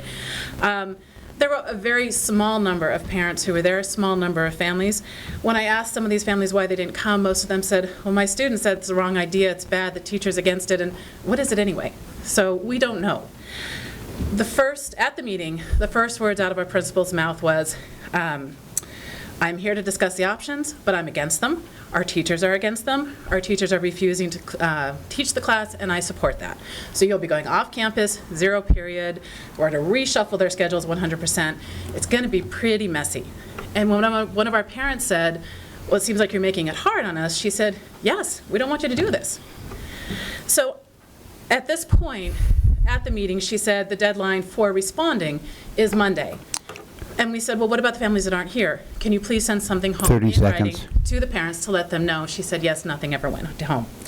So our families don't know what's going on. I don't think that the curriculum is meeting all of our students' needs. I think there needs to be better transparency. I do not like the fact that the parents were intimidated by the principal, the children were intimidated by the teachers, because this could be a very good opportunity for our students. So please consider having one at every site. Please do not disadvantage or cause disadvantage to our lower socioeconomic students who can't drive to and from DP. So thank you. Thank you. Thank you. Chris Funk. Chris Funk, followed by Lise Thomason. Hi, everybody. It's pretty late, so I'll try to make this fast. I'm going to first want to express support for the teachers and counselors and principals from the schools, and then ask the board to commit to the best for the most students, and express a few concerns about the placement test process, and then finally give a little bit of a report from the front line for my kids. I have a boy and a girl twin who just started at La Colina. And so first, I think that the teachers and the principals and the counselors at the schools are doing a great job and really need to be supported. We heard earlier from the teachers from La Colina, and we've had a great chance to talk with them in depth, and the counselors. And I think that they've been very thoughtful about designing and implementing the program that they have. And I think that this process of this placement test, this blind placement test, it seems to me, from what I can gather from talking with people, is a real break from the past. And so instead of having a sort of holistic approach to evaluating where students would be placed, instead we switched over somewhat haphazardly, I would think, to this new process where we take this test at the end of 6th grade. Nobody's told what their grades are, and then it determines the future of the students to a fairly large extent. And so I really question that, and I really wonder if that isn't really working against all the goals that we were discussing earlier with the FAIR plan and trying to address 30 inequalities seconds. in the schools. Finally, I would like to say that I would ask the board to commit to providing the best for the most. The board should only implement education that they believe in. If math compaction is good, then let's make it the default. If compaction is problematic, then let's not implement it. And finally, I would just like to report from the front lines, my kids love La Colina. It's really amazing to see that they really take such great joy. So thanks for all your hard work.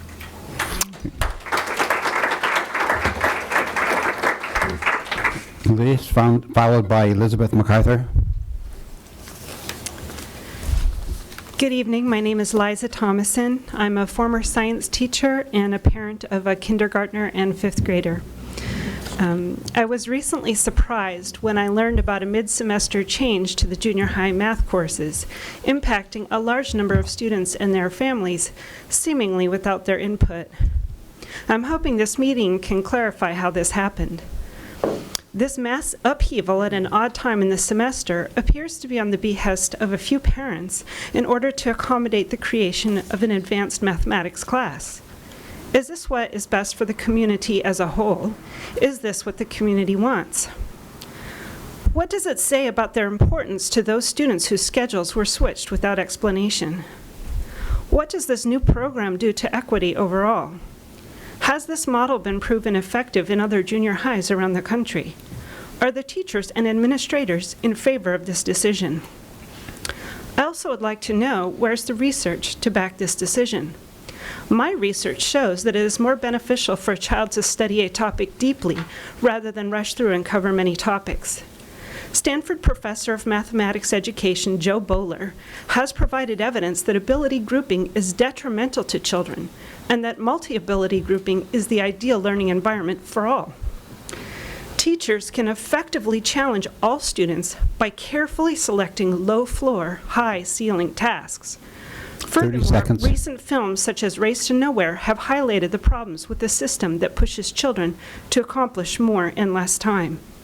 I'm concerned about the transparency and openness of this discussion. Most parents only found out about the decision after the fact and therefore had no opportunity to be involved in the decision-making process. I am hoping that this change to the junior high math curriculum is not made permanent unless and until the teachers, administrators, and larger community is brought on board and supports this change. Thank you. Elizabeth MacArthur, followed by Barbara Scharf, followed by David Shapiro. My name is Elizabeth MacArthur. I have a daughter in 8th grade at GV and a son in 11th grade at DP. I would like to talk about math and equity. Math is among the most important subjects children learn at school. In fact, the single best predictor of how well a student will do in college and how much he or she will earn later in life is how high a level of math course that student completes in high school. Not how many years, but how high the level of course. Common Core Math provides a basic minimum that students need to succeed in community college. Even Jason Zimba, one of the authors of the Common Core Math, acknowledges that these standards will not prepare students for selective colleges or for STEM fields. Yet, Santa Barbara Unified is making it difficult for students to go beyond the core by offering only one pathway for acceleration, the compaction track in 10th and 11th grades. This is the wrong time for a compaction sequence. Conversely, as we've just heard, our junior high kids are bored plodding through a curriculum that is too easy. 7th graders are reviewing arithmetic, 8th graders are repeating pre-algebra. Given the correlation between level of math achievement and future success, Santa Barbara Unified should allow as many students as possible to study algebra in junior high, as happens in the nations with the highest math achievement. The 120 students per year in our district who've always aced Algebra 1 in 7th grade should be allowed to continue to do so with whatever compactions or accelerations we need. But in the past, there have also been about 600 students per year in our district, including 245 Hispanic or Latino students 30 seconds. who are succeeding in Algebra 1 in 8th grade. The district will be making a huge mistake if it blocks their access to algebra. We need a junior high compaction sequence that will be inclusive, not exclusive. The role of schools is to open doors, not to lock them, to help students learn, not to stop students from learning. Right now, though, it feels as if the superintendents, the junior high principals, and the school board are all leaning hard against the door, trying to keep students away from algebra.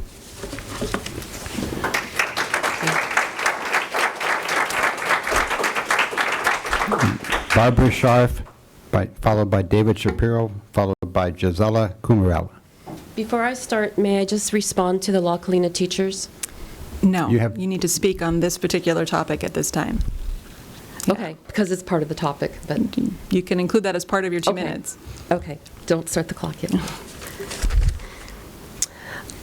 I am here to talk about the history for the last year from our group for Common Core. I'd also like to say that it has nothing to do with the teachers, that all along this process we support our teachers, we love the teachers, and the children that we are representing want to keep their teachers, and they've been saying that over and over again. So I'm sorry that any of this has happened, but I don't know where that came from, and our children love you, and they want to have you for their teacher. 1 year ago, I and several parents realized that there were potential problems with the upcoming Common Core implementation, particularly for the advanced learners who would get lost in transition. We began a year-long dialogue, emails, meeting with TOSAs and administrators, as well as communication and presentation to the board. In October 2013, we asked about compaction. The TOSAs forwarded our question to the district administration, and we never received a response. At the December 2013 board meeting, TOSAs presented possible pathways, including compaction in the junior high. They did not recommend it because difficulty identifying appropriate students and hypothetical concern of what if they don't do well on a Smarter Balance test. In January 2014, TOSAs presented recommendations for pathways. PEPS spoke about meeting the needs for the best math learners, especially girls. TOSAs presented a novel solution, an enhanced pathway, but could not define what this actually was. Kate Parker said she envisioned roughly 30 students per campus paralleling previously Algebra 1 classes. She specified she did not want to lockstep these best 30 learners seconds. with pacing to the general classes. In June 2014, Kate Parker asked the parents to see the math curriculum. They saw the curriculum and realized that they knew most of the curriculum. School started. They discovered an enhanced pathway was not working. They needed to accelerate. Compaction was offered, but with resistance and roadblocks. There seems to be a pattern of purposeful withholding. We encourage to communicate often with the TOSA teachers in this pilot year for feedback so adjustments could be made. We only want appropriate class for our children so they can continue to learn at their pace at this critical age. Thank you. Thank you.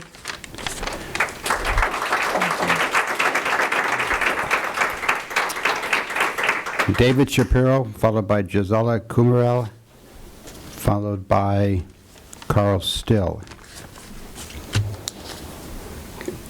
I want to reiterate again that our parent group has only the utmost of respect and support for the teachers, and the children do say they want to keep their teachers. So we're not sure why this has been perceived as an attack on teachers. It's not. It's really directed at how the Common Core has been implemented by the district in particular and what the board's role can be in this. I'm not really going to discuss Common Core itself, but I want to address two fundamental assumptions that have been presented in defense of a resistance to compaction. And these assumptions have been through the whole year's dialogue. And the first assumption has been that the Common Core out of the box is inherently a rigorous discipline, and that it out of the box will challenge even the best math learners. That's the first assumption. The second assumption is that there's a logic to pacing the students without compaction in junior high so they can take Math 2 and Math 3 in 10th and 11th grade with plus standards to be perfectly positioned for calculus in 12th grade. The assumption being, of course, that Math 2 and Math 3 will, in fact, prepare students for calculus. Now, Ed Herron, in a communication to PEPS, indicated he wanted to hear from the experts. So we've actually been in contact with the foremost expert in the country on the Common Core, which is Dr. James Milgram. He's a professor emeritus from Stanford University. He's the man who was involved in the development of Common Core more than any other person in the country on the mathematics side. He was one of 25 25 members of the Common Core Validation Committee, and he was the only math curriculum specialist. And here's some quotes from him. He said, the core mathematics standards are written to reflect very low expectations, not the rigor that we've been told.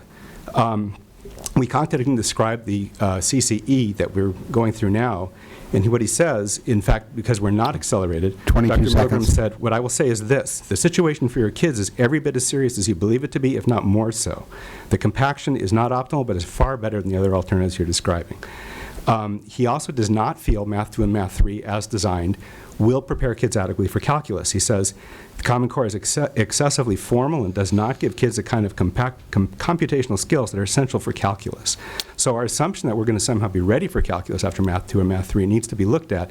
The PLUS standards as defined in the California State website are very vague, and there's no sense that they will Dr. prepare Shapiro. kids. And again, I want to apologize that we're having to cut this off at the 2-minute mark, and just remind parents that if you have notes that you've written up, if you could email them to us so that we could read them more completely, because I know that some of you are being cut off. So apologies, and we will move on to the next speaker. Gisela Cumarella. Hi, I'm Gisela Comerell, and I think you remember me from 2 weeks ago. I also want to say that our problem is not at all on the level of the teachers, and that we really see that the teachers are putting all their energy and creativity and talent into dealing with a difficult situation. Okay, today I would like to point out that California's newly revised mathematics framework does not envision Common Core as one monolithic block taught indiscriminately to all children, but specifically recommends compaction for the advanced students. Please allow me to quote from Appendix A of this document. Students need to be appropriately challenged and engaged in order to maintain their interest and skill development in mathematics throughout high school and beyond. Some students will take college-level courses like advanced placement calculus, statistics, or international baccalaureate as high school seniors, and the course sequences from earlier grades need to support them too. And later, students who are capable of moving more quickly deserve thoughtful attention, both to ensure that they are challenged and that they are mastering the full range of mathematical contents and skills without omitting critical concepts and topics. And this is why we are for the compacted class and not skipping classes. I will quote again from Appendix A. Maintaining motivation and engagement in advanced mathematics is essential for some students who enjoy their work in mathematics and excel in mathematics and in school as a result. 20 seconds. Slowing down instruction or restricting access to accelerated sequences may discourage and disengage some students from their progress in math and potentially other courses as well. So I'm just going to quickly say, in my own words, that we feel that this is something that the state of California wants schools to do, and that it cannot be treated as an elective or as a kind of independent class, and that it needs to be taught during the school day and on-site at the schools. It has to be treated as a regular class, basically. Thank you. Carl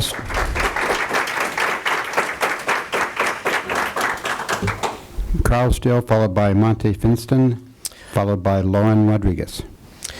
Yes, I'd like to touch on 3 different topics tonight. Compaction offered by other districts, Math Plus enhanced approach, and the pace for advanced math learners. Imagine 100 to 120 students now in 7th grade Santa Barbara Junior High math programs that have either taken pre-algebra, covered much of the 7th grade Common Core material so far, and are accustomed to working at a pace needed for participating in the Santa Barbara County Math Super Bowl. These are our advanced math learners. These are also students that may someday pursue a career in a STEM research-related field. Compaction in junior high is the normative approach taken by a vast majority of competitive school districts throughout California. These include San Diego, Long Beach, Los Angeles, Los Virginias, Calabasas, Agoura, Conejo Valley, Thousand Oaks, Camarillo, Ventura, San Luis Obispo, Davis, San Jose, and others. Compaction for junior high can be found on the Georgia standards that our current math program is modeled upon. We could find, when looking at Math Plus E, we could find no other district using the Common Core Plus E enhancement enrichment model with the problem of the week. From a pace perspective, enhanced class has the same content and the same cumulative pacing as the non-enhanced class. The only difference is the occasional problem of the week. No data to support this Plus E approach, meaning that no data supports that it quantitatively or qualitatively provides enhancement for our advanced math learners. Plus E is not mentioned in Appendix A of California Math Framework. Apparently, Plus E is a homegrown developed solution that tries to address the needs of high math learners. 30 seconds. This may be appropriate for many families, but the Plus E enhancement program is not challenging or keeping advanced math learners engaged and interested in math, something they've something they've excelled at for the last 2 years. In summary, the Plus E approach is boxing many math learners into repeating much of the material they have already learned before at a pace that is not meeting the educational needs of these advanced math learners. And without an accelerated option until they get to high school, please consider adopting some sort of compaction program for our children. Thank you. Thank you.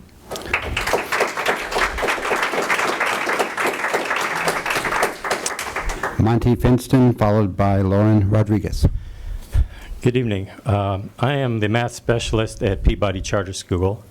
Most of my time is spent with remedial education.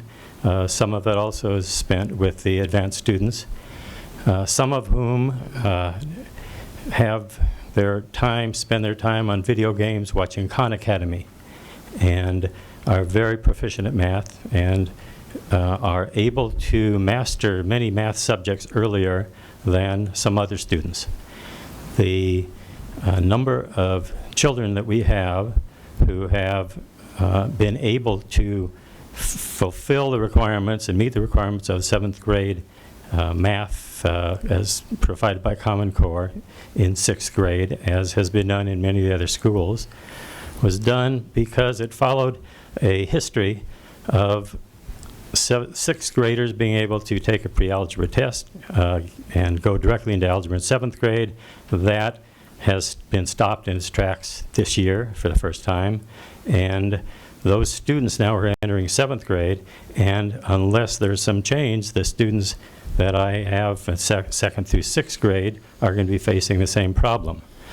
I think that it's incumbent upon the board, has a responsibility based on the mission statement, to have a commitment to excellence and to empower students to reach their full potential, to allow them to reach their full potential by not blocking their math education for those who are able to achieve to be more successful in their math. And I think it's a responsibility of the board to make sure that there's direction given, policy and follow through given, so that these students, the current students and future students, as long as we have students continue in this process. Thank you.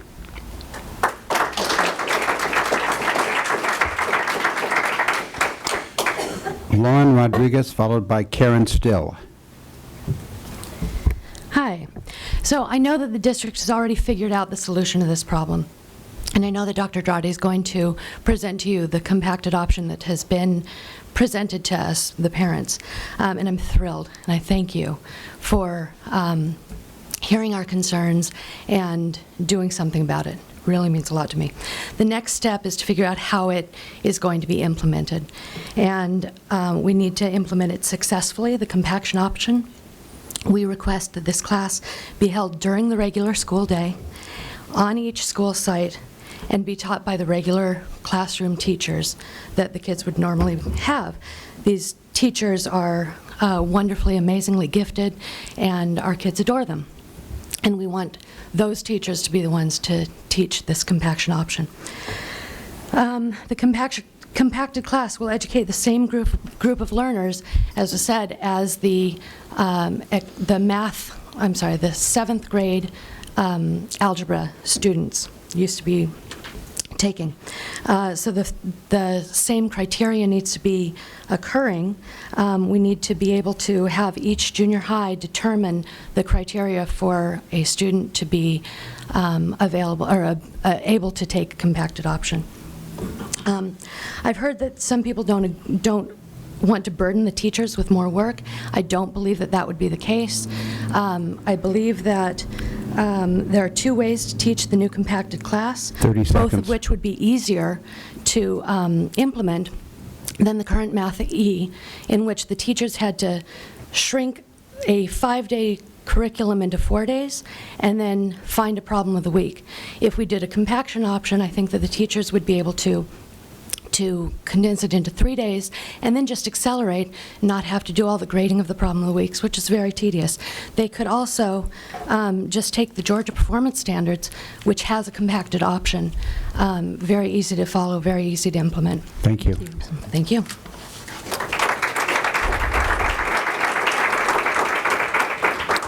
Karen Still, followed by Wolf Gittler. It is very important that the compaction class be offered at each designated junior high during regular school hours. Off-site location is not a solution. It poses extreme logical difficulties for some families. How does your child get to the site? How do they get then back to the other school after that? This transportation hardship is an inequitable solution that penalizes families often based on socioeconomic issues. It is also developmentally difficult on children to place 7th graders among high school students. Off-site location will require missing 0 and first period to get to the regular junior high. This will require, again, shuffling of schedules, and also there will be students that are going to have conflict with classes that are on first period or 0 period. Specifically at La Colina, it means some of the kids would have to miss out on choir, band, Amore, and Outburst. Offering a compaction class 0 or 7th period on-site also poses some extreme difficulties for families. 0 period causes scheduling conflict, as I just previously mentioned. What will the students do during their current regularly scheduled math class if they're taking math at 0 period? A compaction class offered 0 or 7th period on-site still creates transportation problems for some families. There are special MTD school bus lines that only follow the regular school class hours before first period and after 6th period. 25 seconds. They do not show up at 0 period or at 7th period, so nobody could take those school buses. Reshuffling of classes will have to occur, but it's going to have to occur whether you offer this class on-site or off-site, first period or 7th period. We know that reshuffling does work. We did it at La Colina. Granted, it created some upset, but our parents that are opting for this compaction know that they're going to have to reshuffle, so we're okay with that. Thank you. Thank you. Is that it? Yeah. Okay.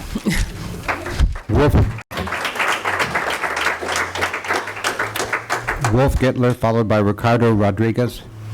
Good evening. My name is Wolf Kittler. My daughter, a 7th grader at La Colina Junior High, is part of a group of students who in the past 3 years have not only worked hard, but also enjoyed understanding, discussing, and solving mathematical problems.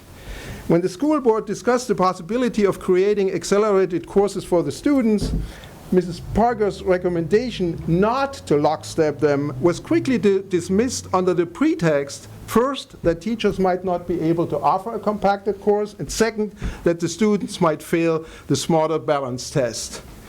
While I cannot judge the first of these 2 points, although I think there should be a solution to them as well, I strongly disagree with the second one. The beauty of mathematics consists precisely in the fact that its principles remain the same regardless of how they are expressed. Please do not tell me that Common Core adds new complexity to 3 millennia of mathematics. It does not. Not everyone, but someone will have to understand state-of-the-art mathematics in the future, and be it only to prevent that when you shop at Target, your personal data are not stolen because there was no mathematician who could write a good encryption code, and not to speak of cyber warfare or of terrorism. At the board's last meeting, Dr. Cash offered us 4 Sibylline words. 30 seconds. Changes are being made, but it has been hard, if not impossible, to understand what these changes are, according to which principles and by what means. I fully agree with the teachers of La Colina. There seems to be no one who gives precise directions so that employees can stand up and respond to what they are being told to do. In conclusion, 3 more general questions. Is there no one on this board who worries that if no accelerated classes are offered, our district's children will be at a disadvantage compared to children not only of other school districts in California, but also internationally. Can you summarize the last two? Yeah, quickly. Yes. Is there no one who believes in our children's luck? Is there no one who believes in the future of this country? Thank you.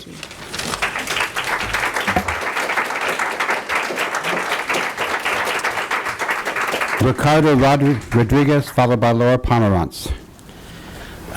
My name is Ricardo Rodriguez, and I'm the father of an exceptional 7th grade math learner.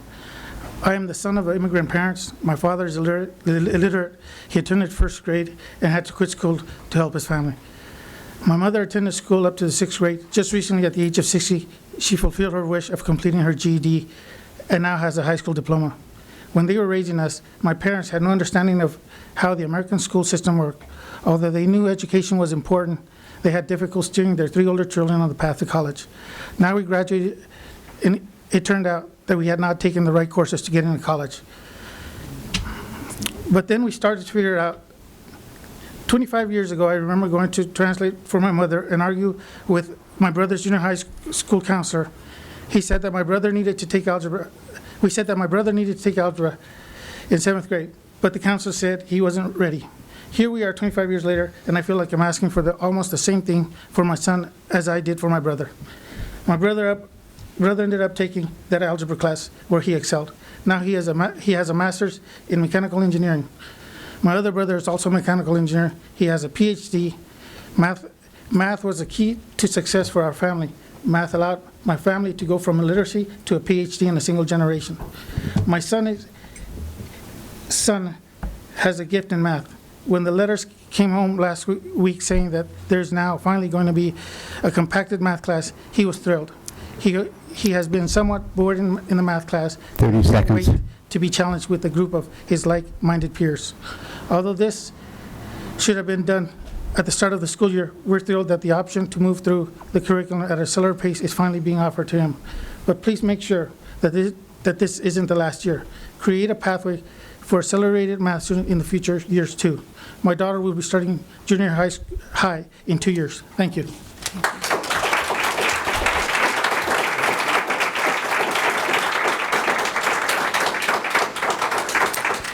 Laura Pomerantz. Good evening. My name is Laura Carlos Pomerantz. I'm president of PEPS, Parents for Excellence in Public Schools. And I'd like to first thank the board for your engagement in this very important discussion on Common Core Math. And I also would like to thank the parents out there and teachers who have expressed very passionate and insightful words regarding this important subject. PEPS asked the following questions. Why was Kate Parker's recommendation to not lockstep advanced math learners with the general classes ignored? Why did district presentations to the board dismiss compaction with incomplete and therefore inaccurate arguments? Why was the school board and PEPS misled that there would be an enhanced pathway as seen in previous years with the 7th grade algebra tract? In short, why was the board's expectation of true enhancement not fulfilled? Why was the compaction pathway not drawn, as other high-achieving school districts have adopted? Why was our parent group only invited to see the curriculum just 2 days before school started? Why were 6th grade teachers specifically told in a recent in-service by district staff that they were not to teach any material beyond Common Core 6, regardless if the students were already taught and knew the material? To this point, it is reprehensible to hold children back from achieving what they are clearly capable of. This strength and capability is their gateway to their future and the fields of STEM, science, technology, engineering, and math. Currently, we have an unfortunate situation where teachers' hands are essentially tied. We have 6th and 7th graders who have been previously fed a premium diet of mathematics by skilled and devoted teachers. These kids have been 10 more seconds. put behind the gates, they've been ready to run, and now we're asking them to go back to the barn. Thank you. This is unacceptable, and we respectfully ask the board for their careful consideration regarding these important decisions. Thank you. Thank you.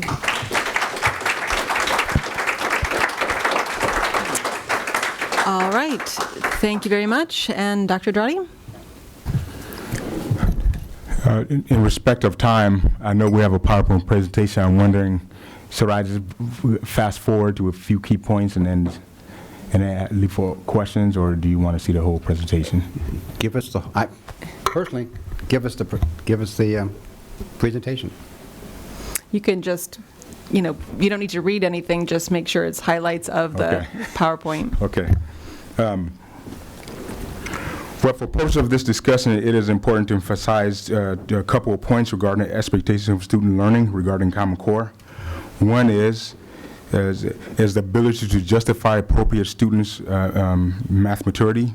So ability to justify, basically explain the person's answer. And also to understand procedural skills. Understand that procedural skills are equally important, can be assessed during using tasks with sufficient richness. That piece there, I believe, are important to note because it will add on to the future concepts I'll bring forward. Some key advances.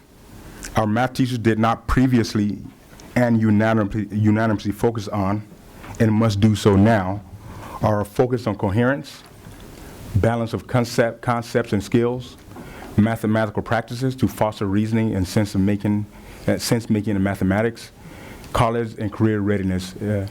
Although that's ambitious, college and career readiness, it is achievable.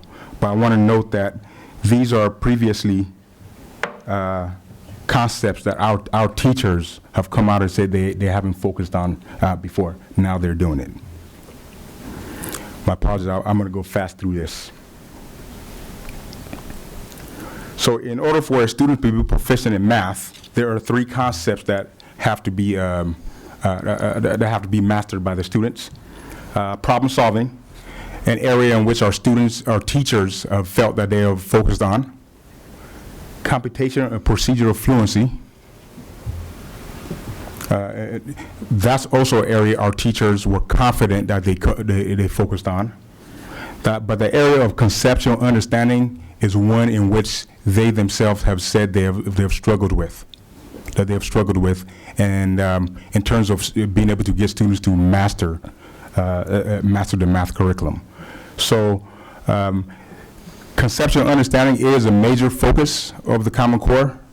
There are actually 8 practices, which I'll describe here in a second, that's focused in on students being able to establish a conceptual understanding of math.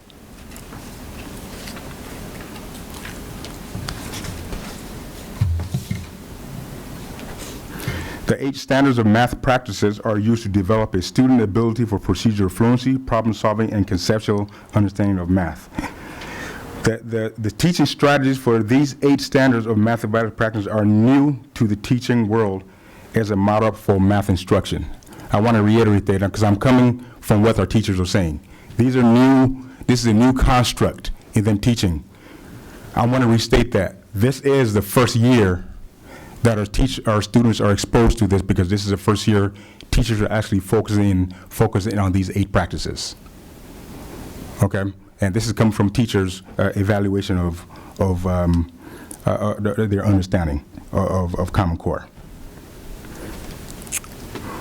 We have very talented math teachers in the district.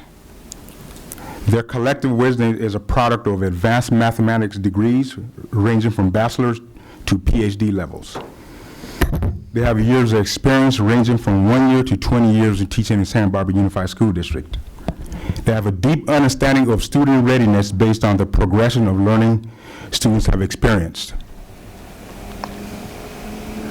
They also have a history of graduating students who have attended and successfully succeeded at the top nation universities. So our teachers' collective wisdom in reviewing this, after spending 2 years as looking at the math progressions from K-12 over to calculus, after 2 years of unpacking the standards, have concluded these following statements here. And this is something they would come out and say in solidarity. The CCS math standards are more rigorous than the previous California standards, and they require and demand more depth and complexity. They taught the old standards and are now teaching the new standards, and they're saying this is more complicated. The standards progressing from year to year are better organized and poised to better serve students' understanding of higher math courses in trigonometry, statistics, and calculus. The course everybody's trying to get to, calculus, the teachers are saying they like the progression that's established in the plan. The integrated organization of the standards provide better opportunity for students to conceptualize math problems. The integration and infusion of statistics in the standards progression in all grade levels provides a practical, conceptual view of math.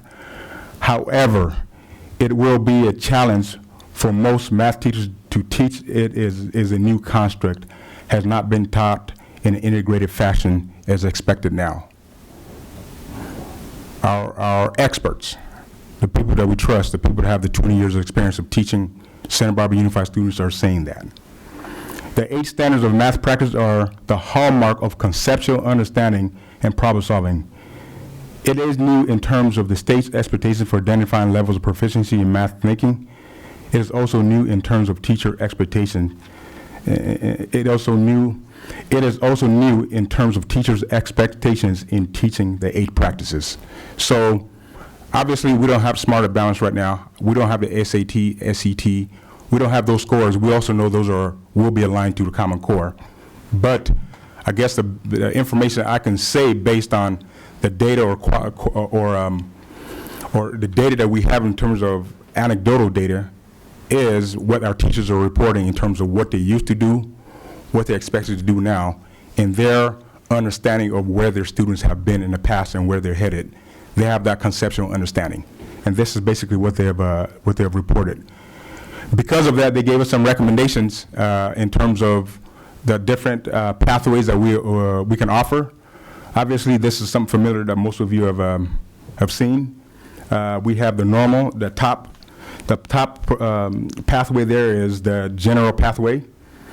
The second one is currently the one that we are implementing for our accelerated students with the plus enrichment. I'm not going to go into details of that.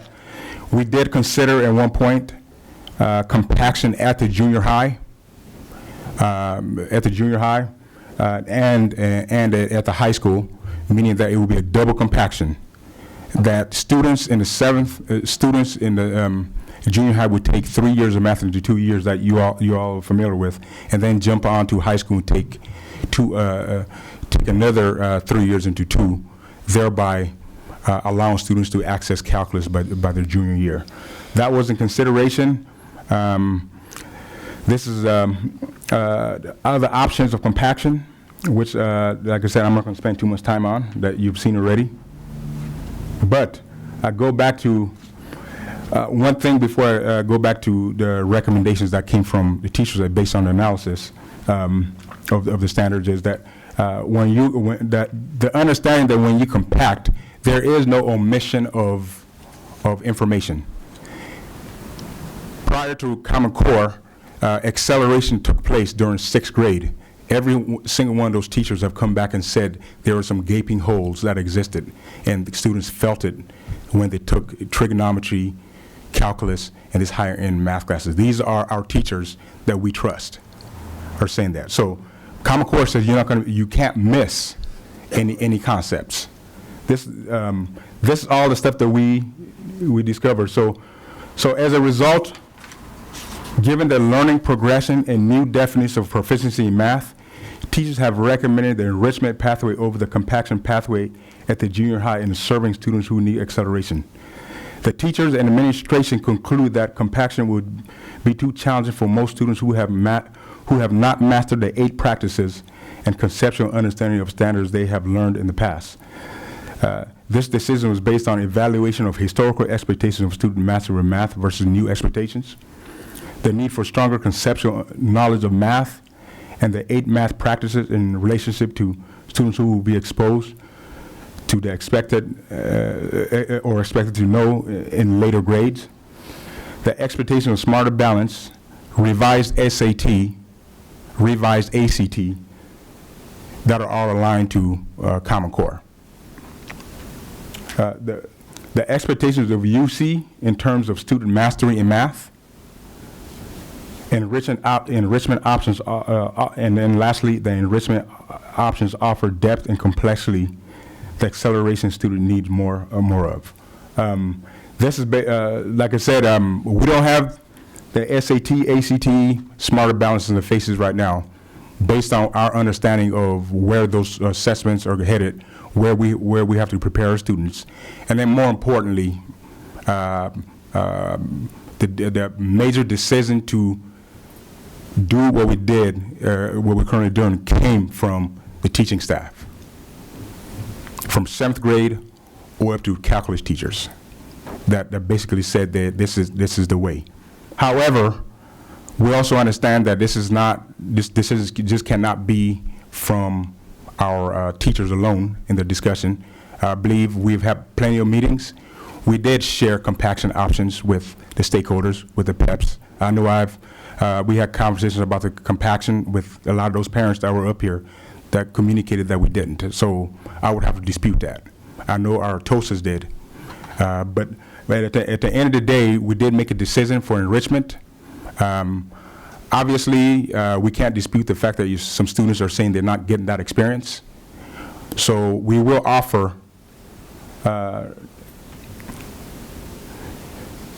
sorry. Hey, Conrad, could you pull that up for me?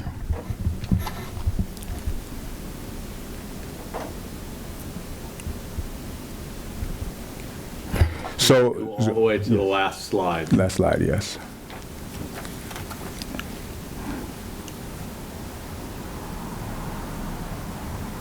So what we have done. One more. One more. So current options that we have established, and we have communicated with the principals to try to change this year, are that we're giving students some 3 options. One is to continue the enrichment course that students are in. No action is necessary from a parent to change that. The second option was to take a challenge exam, because there are those that felt that they understood the 7th grade standards, thereby saying that they're ready for 8th grade standards. We have a challenge exam, which is basically tasks that our 7th grade students will be experiencing throughout the year, that we will administer to those that are interested in challenging the 7th grade. This is a construct that already exists in our system, specifically at the high school, where students can challenge courses. All we're doing with this process is bringing it down to the junior high and allowing students to do that. So students can take that assessment. I believe the principals are prepared to administer that assessment by this Thursday. So they're ready to do that. And then also, we have the option of compaction at the junior high school. And obviously, those interested in that, the students would, the parent and the teacher would approach the principal and the counselor and say they're interested in that. Our recommendation is that we have 3 data points that we need to look at. Obviously, teacher recommendation, have a conversation with teacher, a grade, teacher grade, the current grade that just came out right now in the progress report, and also a cut point with the placement criteria we had for enrichment. So to look back at those scores and identify students we feel can best can have best success with the compaction. I want to reiterate, compaction has always been around. We considered it. We talked about it. I was involved. I was leading those conversations, and we spent 2 years talking about it. So we made a decision at the end of the day to say that compaction at the junior high was not the best thing, but a section of a community feel that they are ready for that, and I think we are. The school district is just not us here; it is a community, and that is a piece of thing we can offer. But heed, I guess, for those that are interested in that, have a conversation with your teachers. I know a lot of people have come here and said our teachers are not in the mix of this. This is an administrative issue. We didn't. District office didn't operate that way. We worked together with the teachers in establishing some of these protocols. So we are aligned in our recommendation that was brought forward. So for those interested in compaction, first start conversation with the principal, counselor, and then furthermore, if you want more details about expectations of Common Core math and what kids will be exposed to, I think the person that's teaching the courses has also has an understanding. But I would say, please go through the principal if you're going to do that, because I don't want to put the teachers in a position where they're uncomfortable as well. So that's a site decision that's going to have to be made. And like I said, I don't want to put teachers in a situation in which they're in an argumentation situation. So please work through the principal, and the principals will communicate with the teachers on how they'll come to that decision. Thank you, Dr. Drade, and I just want to note that it's, please speak to your junior high counselor, correct? Just a typo on the slide. Yes, thank you. Thank you. Board members. Ms. Idelson.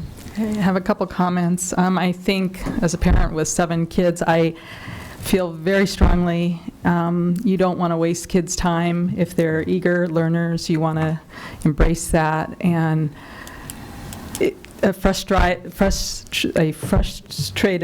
child is not a happy child. And so given that, I guess the big question here is looking at this situation and the question of so I understand a 7th grade child, the option to move into an 8th, Math 8 would be at that campus, but the child who takes the after the Math 8, if they're a 7th grader, then an 8th grader is then ready for Math 1, high school level. So question 1, would that then be taught at the junior high site or at the high school site? Well, I'm going to answer that question because I was the junior high principal when geometry was first taught in the junior highs here in Santa Barbara Unified. And Goleta Valley was the first junior high to offer geometry, and we were the only junior high to offer it. But that was after several years of sending students to Dos Pueblos. Right. And it just got to the point where we had enough students that would best be served in the 8th grade geometry class, and we were able to offer a section of it taught by one of our junior high teachers. Okay, and I've had 2 of my children walk from Santa Barbara Junior High to Santa Barbara High for geometry in 8th grade. So I know that can work, but it is challenging on some levels. And then for compaction, I assume, would that be taught between first period and 6th, or would that be an issue there? I believe, obviously, we know the scenarios that we are in. First, we need to identify how many students are interested in compaction. If the numbers come out that every junior high has enough students to offer compaction, obviously we want to offer it to junior high. The dilemma with that is if we offer during first period and 7th period, then remember that means taking some of those teachers and reshuffling and impacting all students' schedule. Not all students, but a high majority of students' schedules. An easier transition there without impacting everybody is to have one of those teachers teach a 0 period, and then the impact then will be on the students that will actually be taking the course. And this would that issue primarily this first year, and then maybe the next? Yeah, following next year it'll be a part of our system, so we'll have conversations about compaction and how to incorporate it and all that. Okay, thank you. Any other board members?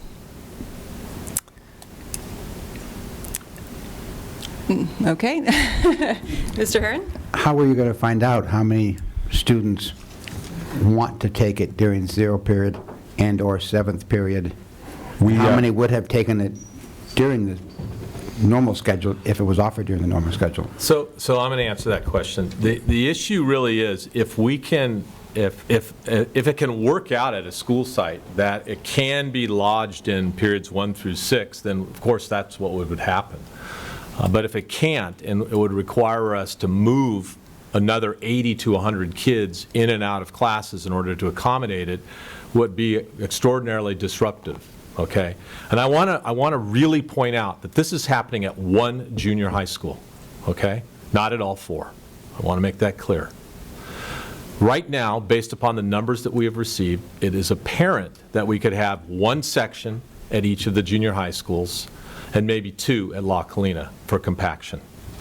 But there's still students that I think, have said that they want to take the challenge exam. So once we know that, then we'll have true numbers, because some of them may say, well, I didn't pass the challenge exam, I'd like to take the compaction class. And then, in the meantime, we are doing our best to try to find teachers that will feel confident in teaching the compaction class. So those are the issues that we're faced currently.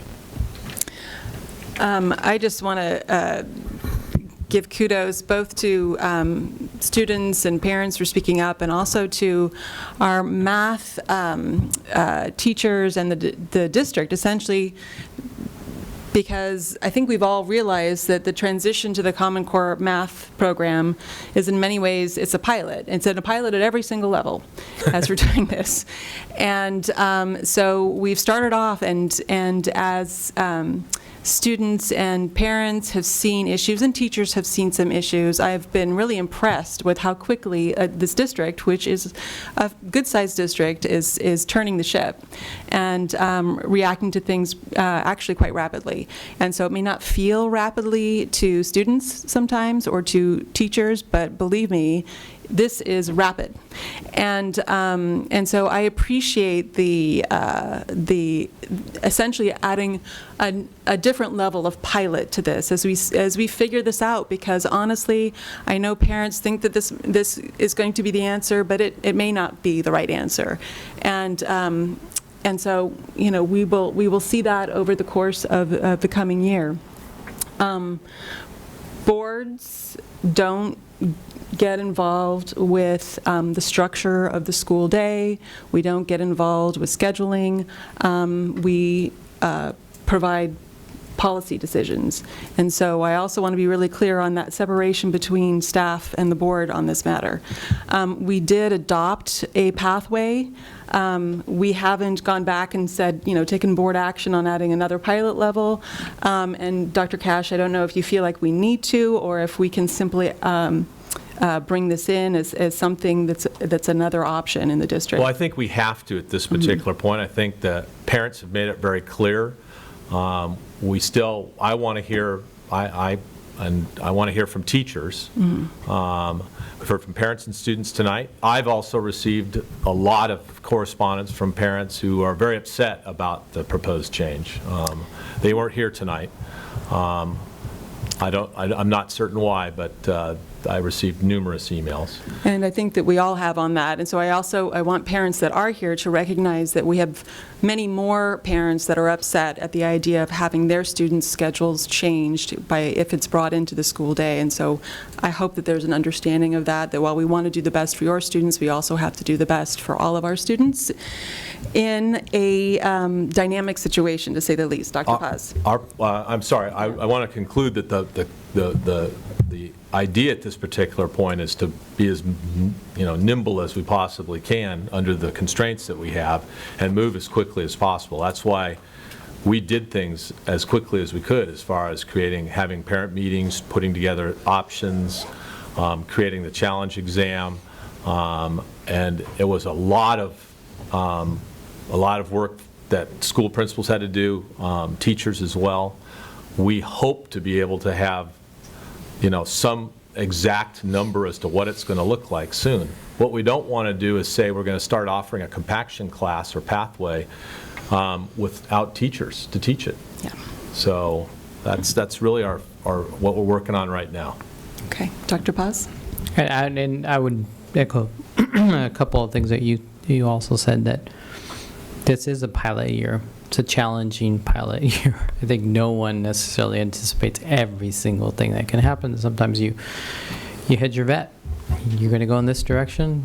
You have your best information that's presented, and we as a board had our best information at that point in time. Given all the circumstances, this is what we were presented. This is what direction we took. We have not, as Board President Park has said, not come back with another option. We may in the future look at that as another option, but right now we are faced with what the current situation is, and we have options available for people to look at.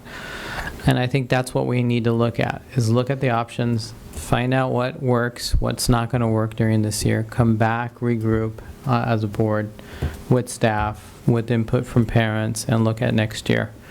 Because this year is we're already in the middle of the year. I mean, literally, we're around the corner from November, and we're going to get into holidays. It's going to be really challenging to really shift and start proposing other things. So I think we're looking at next year, at least in my perspective, to really start changing things to a place where everyone's going to be totally happy.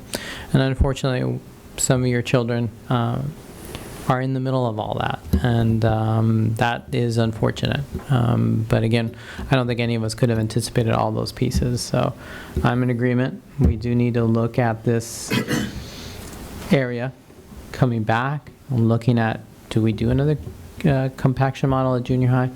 But I think only after we look at what we have as options and what are the results of the options. Mr. Herron. Every child, every chance, every day. I don't want to waste a year if we can do it. I'd like to know if the TOSAs have any thoughts. They're in the field. You're in the field. You're talking to the teachers. You're talking to the parents. You're talking to the kids. Do you have anything to add to the discussion as to what's really happening real time? You need to get up to the mic. Sorry, Craig. In terms of real time, we have K-12 teachers working really hard to understand the new expectations, the new shifts in their content of their grade level. So first grade teachers are doing things that last year was not part of their first grade standards or curriculum. So they are learning new content. They're learning those 8 practices and what that really means, because they've never been asked from a state perspective to incorporate practices at that level that we know we're now being asked to do. So everyone, kindergarten through high school, working really hard to do work. We can call it pilot, but this is the new reality. And so everyone from ground up is doing the best that they can. And right now, I'm very impressed with the level of both excitement and the level of intention to do the best that they can for kids that all of our teachers, kindergarten through high school, is doing. Thank you. Ms. Idelson, maybe Dr. Schneider, you don't need to go anywhere. I'm just curious, we're at this point only talking about compaction at the junior high, not at the high school, because we haven't even started Math 2 yet, right, at the high school. Is that correct? That's correct. Okay. This year it's Math 1. So we're not looking at double compaction or anything to that extent. This is junior high. Well, we had already adopted a pathway that included high school compaction, so. Oh, okay. So that is, yeah. so this one, the colorful picture with the model at the bottom. It's the one across, well, it's been the one was across that's across the middle. Right. But the double accelerated compaction was the lower one. Is the lower one. Yeah. So okay. By definition, including this as a junior high thing, we Right. are moving. We're to now at double the bottom accelerated one. model. Yeah. Okay. Ms. Limon? Oh, did you have more? Well, I just want to say, so then you're left with a senior year that's looking at very high-level math for a student, potentially. So they're looking at linear algebra or differential equation math or multivariable algebra at the City College? So with our currently adopted pathways, we have compaction at the high school. And so by offering compaction at junior high and having compaction as an option in high school, you have what you have in that bottom row there is, at least for the first 4 years from grade 7 to grade 10, you have 6 years of Common Core math content squeezed into 4 years of time. So that they finish Common Core, and we have to be clear on these plus standards. Those plus standards are, if you look at the CDE, the California Department of Ed's math framework, those plus standards really, that's the pre-calculus course as written there, compacted into 2 years. So Math 2, Math 3, and a pre-calculus course into 3 years that we called Math 2 plus with plus standards, Math 3 with plus standards. Those plus standards are mostly that pre-calculus class. So yes, you are correct. If a kid started today with 7th grade compaction, finishing off high school Math 1 in 8th grade, and then compacted again, they will do 6 years of math, Common Core math content in 4 years of time, waiting to do what's after pre-calculus, which typically would be calculus, their senior year. And so then there is, what do you do your senior year? Your senior year. And I think it's important that parents know that they're ready then for very serious math level that our high school has. I mean, it's available at City College, but they're going to need to travel, potentially. So yes, they would need to travel. This is second year calculus and beyond. This is not what UC and CSU and the and community colleges have publicly said is something that is a good thing to do. So we can provide again to the board that information about what UC, CSU, and community colleges have said about having calculus their junior year with nothing happening here is not what universities are asking for. Ms. Limon.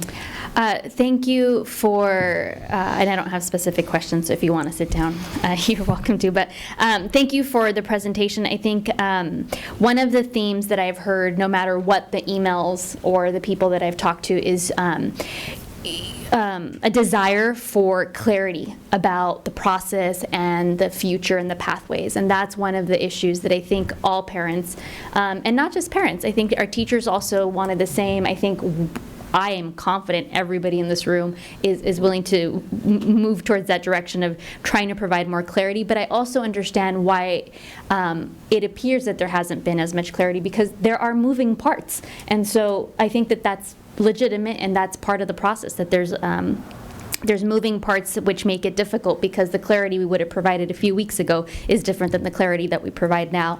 I really want to thank our teachers, because this is so much more than Common Core math. We have changed our restorative approaches. We just talked about the FAIR Act. We're talking about so many different things that are coming down, and so I think it's just really important to recognize how much bigger it is than just the math piece. I talk to teachers, and I'm hearing over and over that what is on their plate is not only new, but it is substantially more than what's been done in the past. And so I really, my respect to the teachers, to the TOSAs. Wow, you've engaged in quite a process. To our administrators, because one of the things that I also realize is that we will never have a solution that pleases everybody completely. But I do think that I've worked with the administrators or teachers long enough to also know that I never question the intent of them not wanting the best for our students. I think they do. Every day they want the best for our students. So I know that whatever pathway was presented to us was presented out of a place that was really the belief that this was what was in the best interest of our students. And so I think it's tough, and I could see why teachers came to speak up today, because that, you know, I'm clear that that's what they wanted, that they always want the best for their students, and this is a very difficult job, so thank you. And I look forward to also getting more updates. I don't think this is the end of the conversation. I understand that even with this solution, there may be it may be inconvenient, but I don't know that there's other options when the numbers and the schedule's not there. And I would agree with Dr. Cash. We have received other emails from families who have concerns about the impact that changing the schedule would have. 7th period. You know, if we had the money, I would actually be saying I want an extra period of the day. So that's just something that when I went to school, when a lot of us went to school, we had 7 periods. We didn't have 6. So to me, I kind of say, well, that's not might be horrible, but just some thoughts. Okay.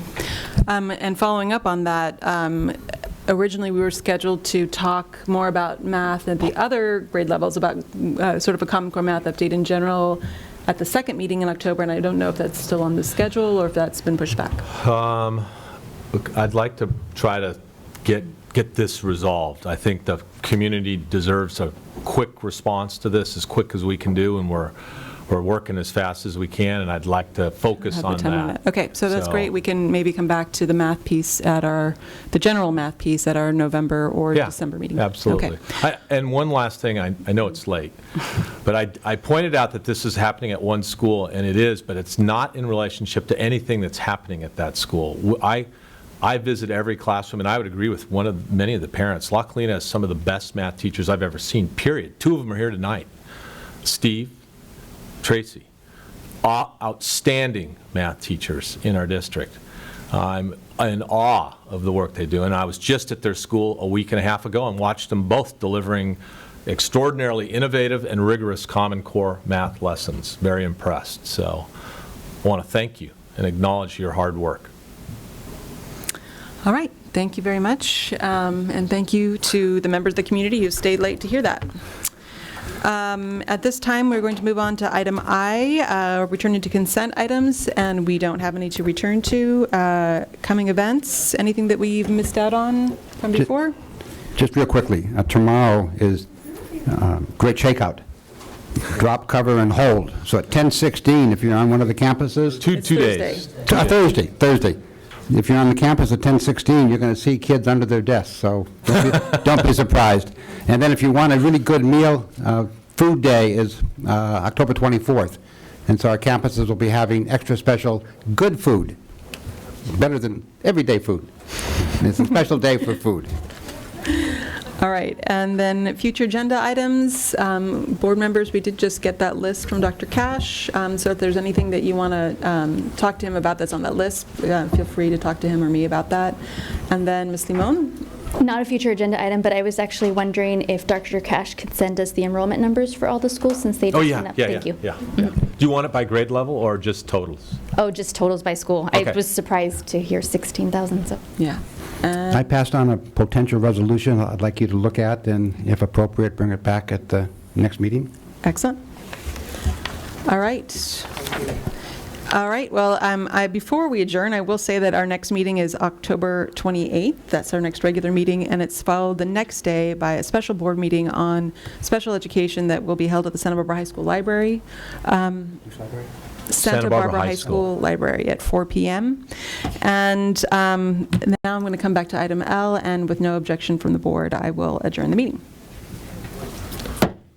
Wow, that was like a stud with you. I know you're not feeling well that you did that.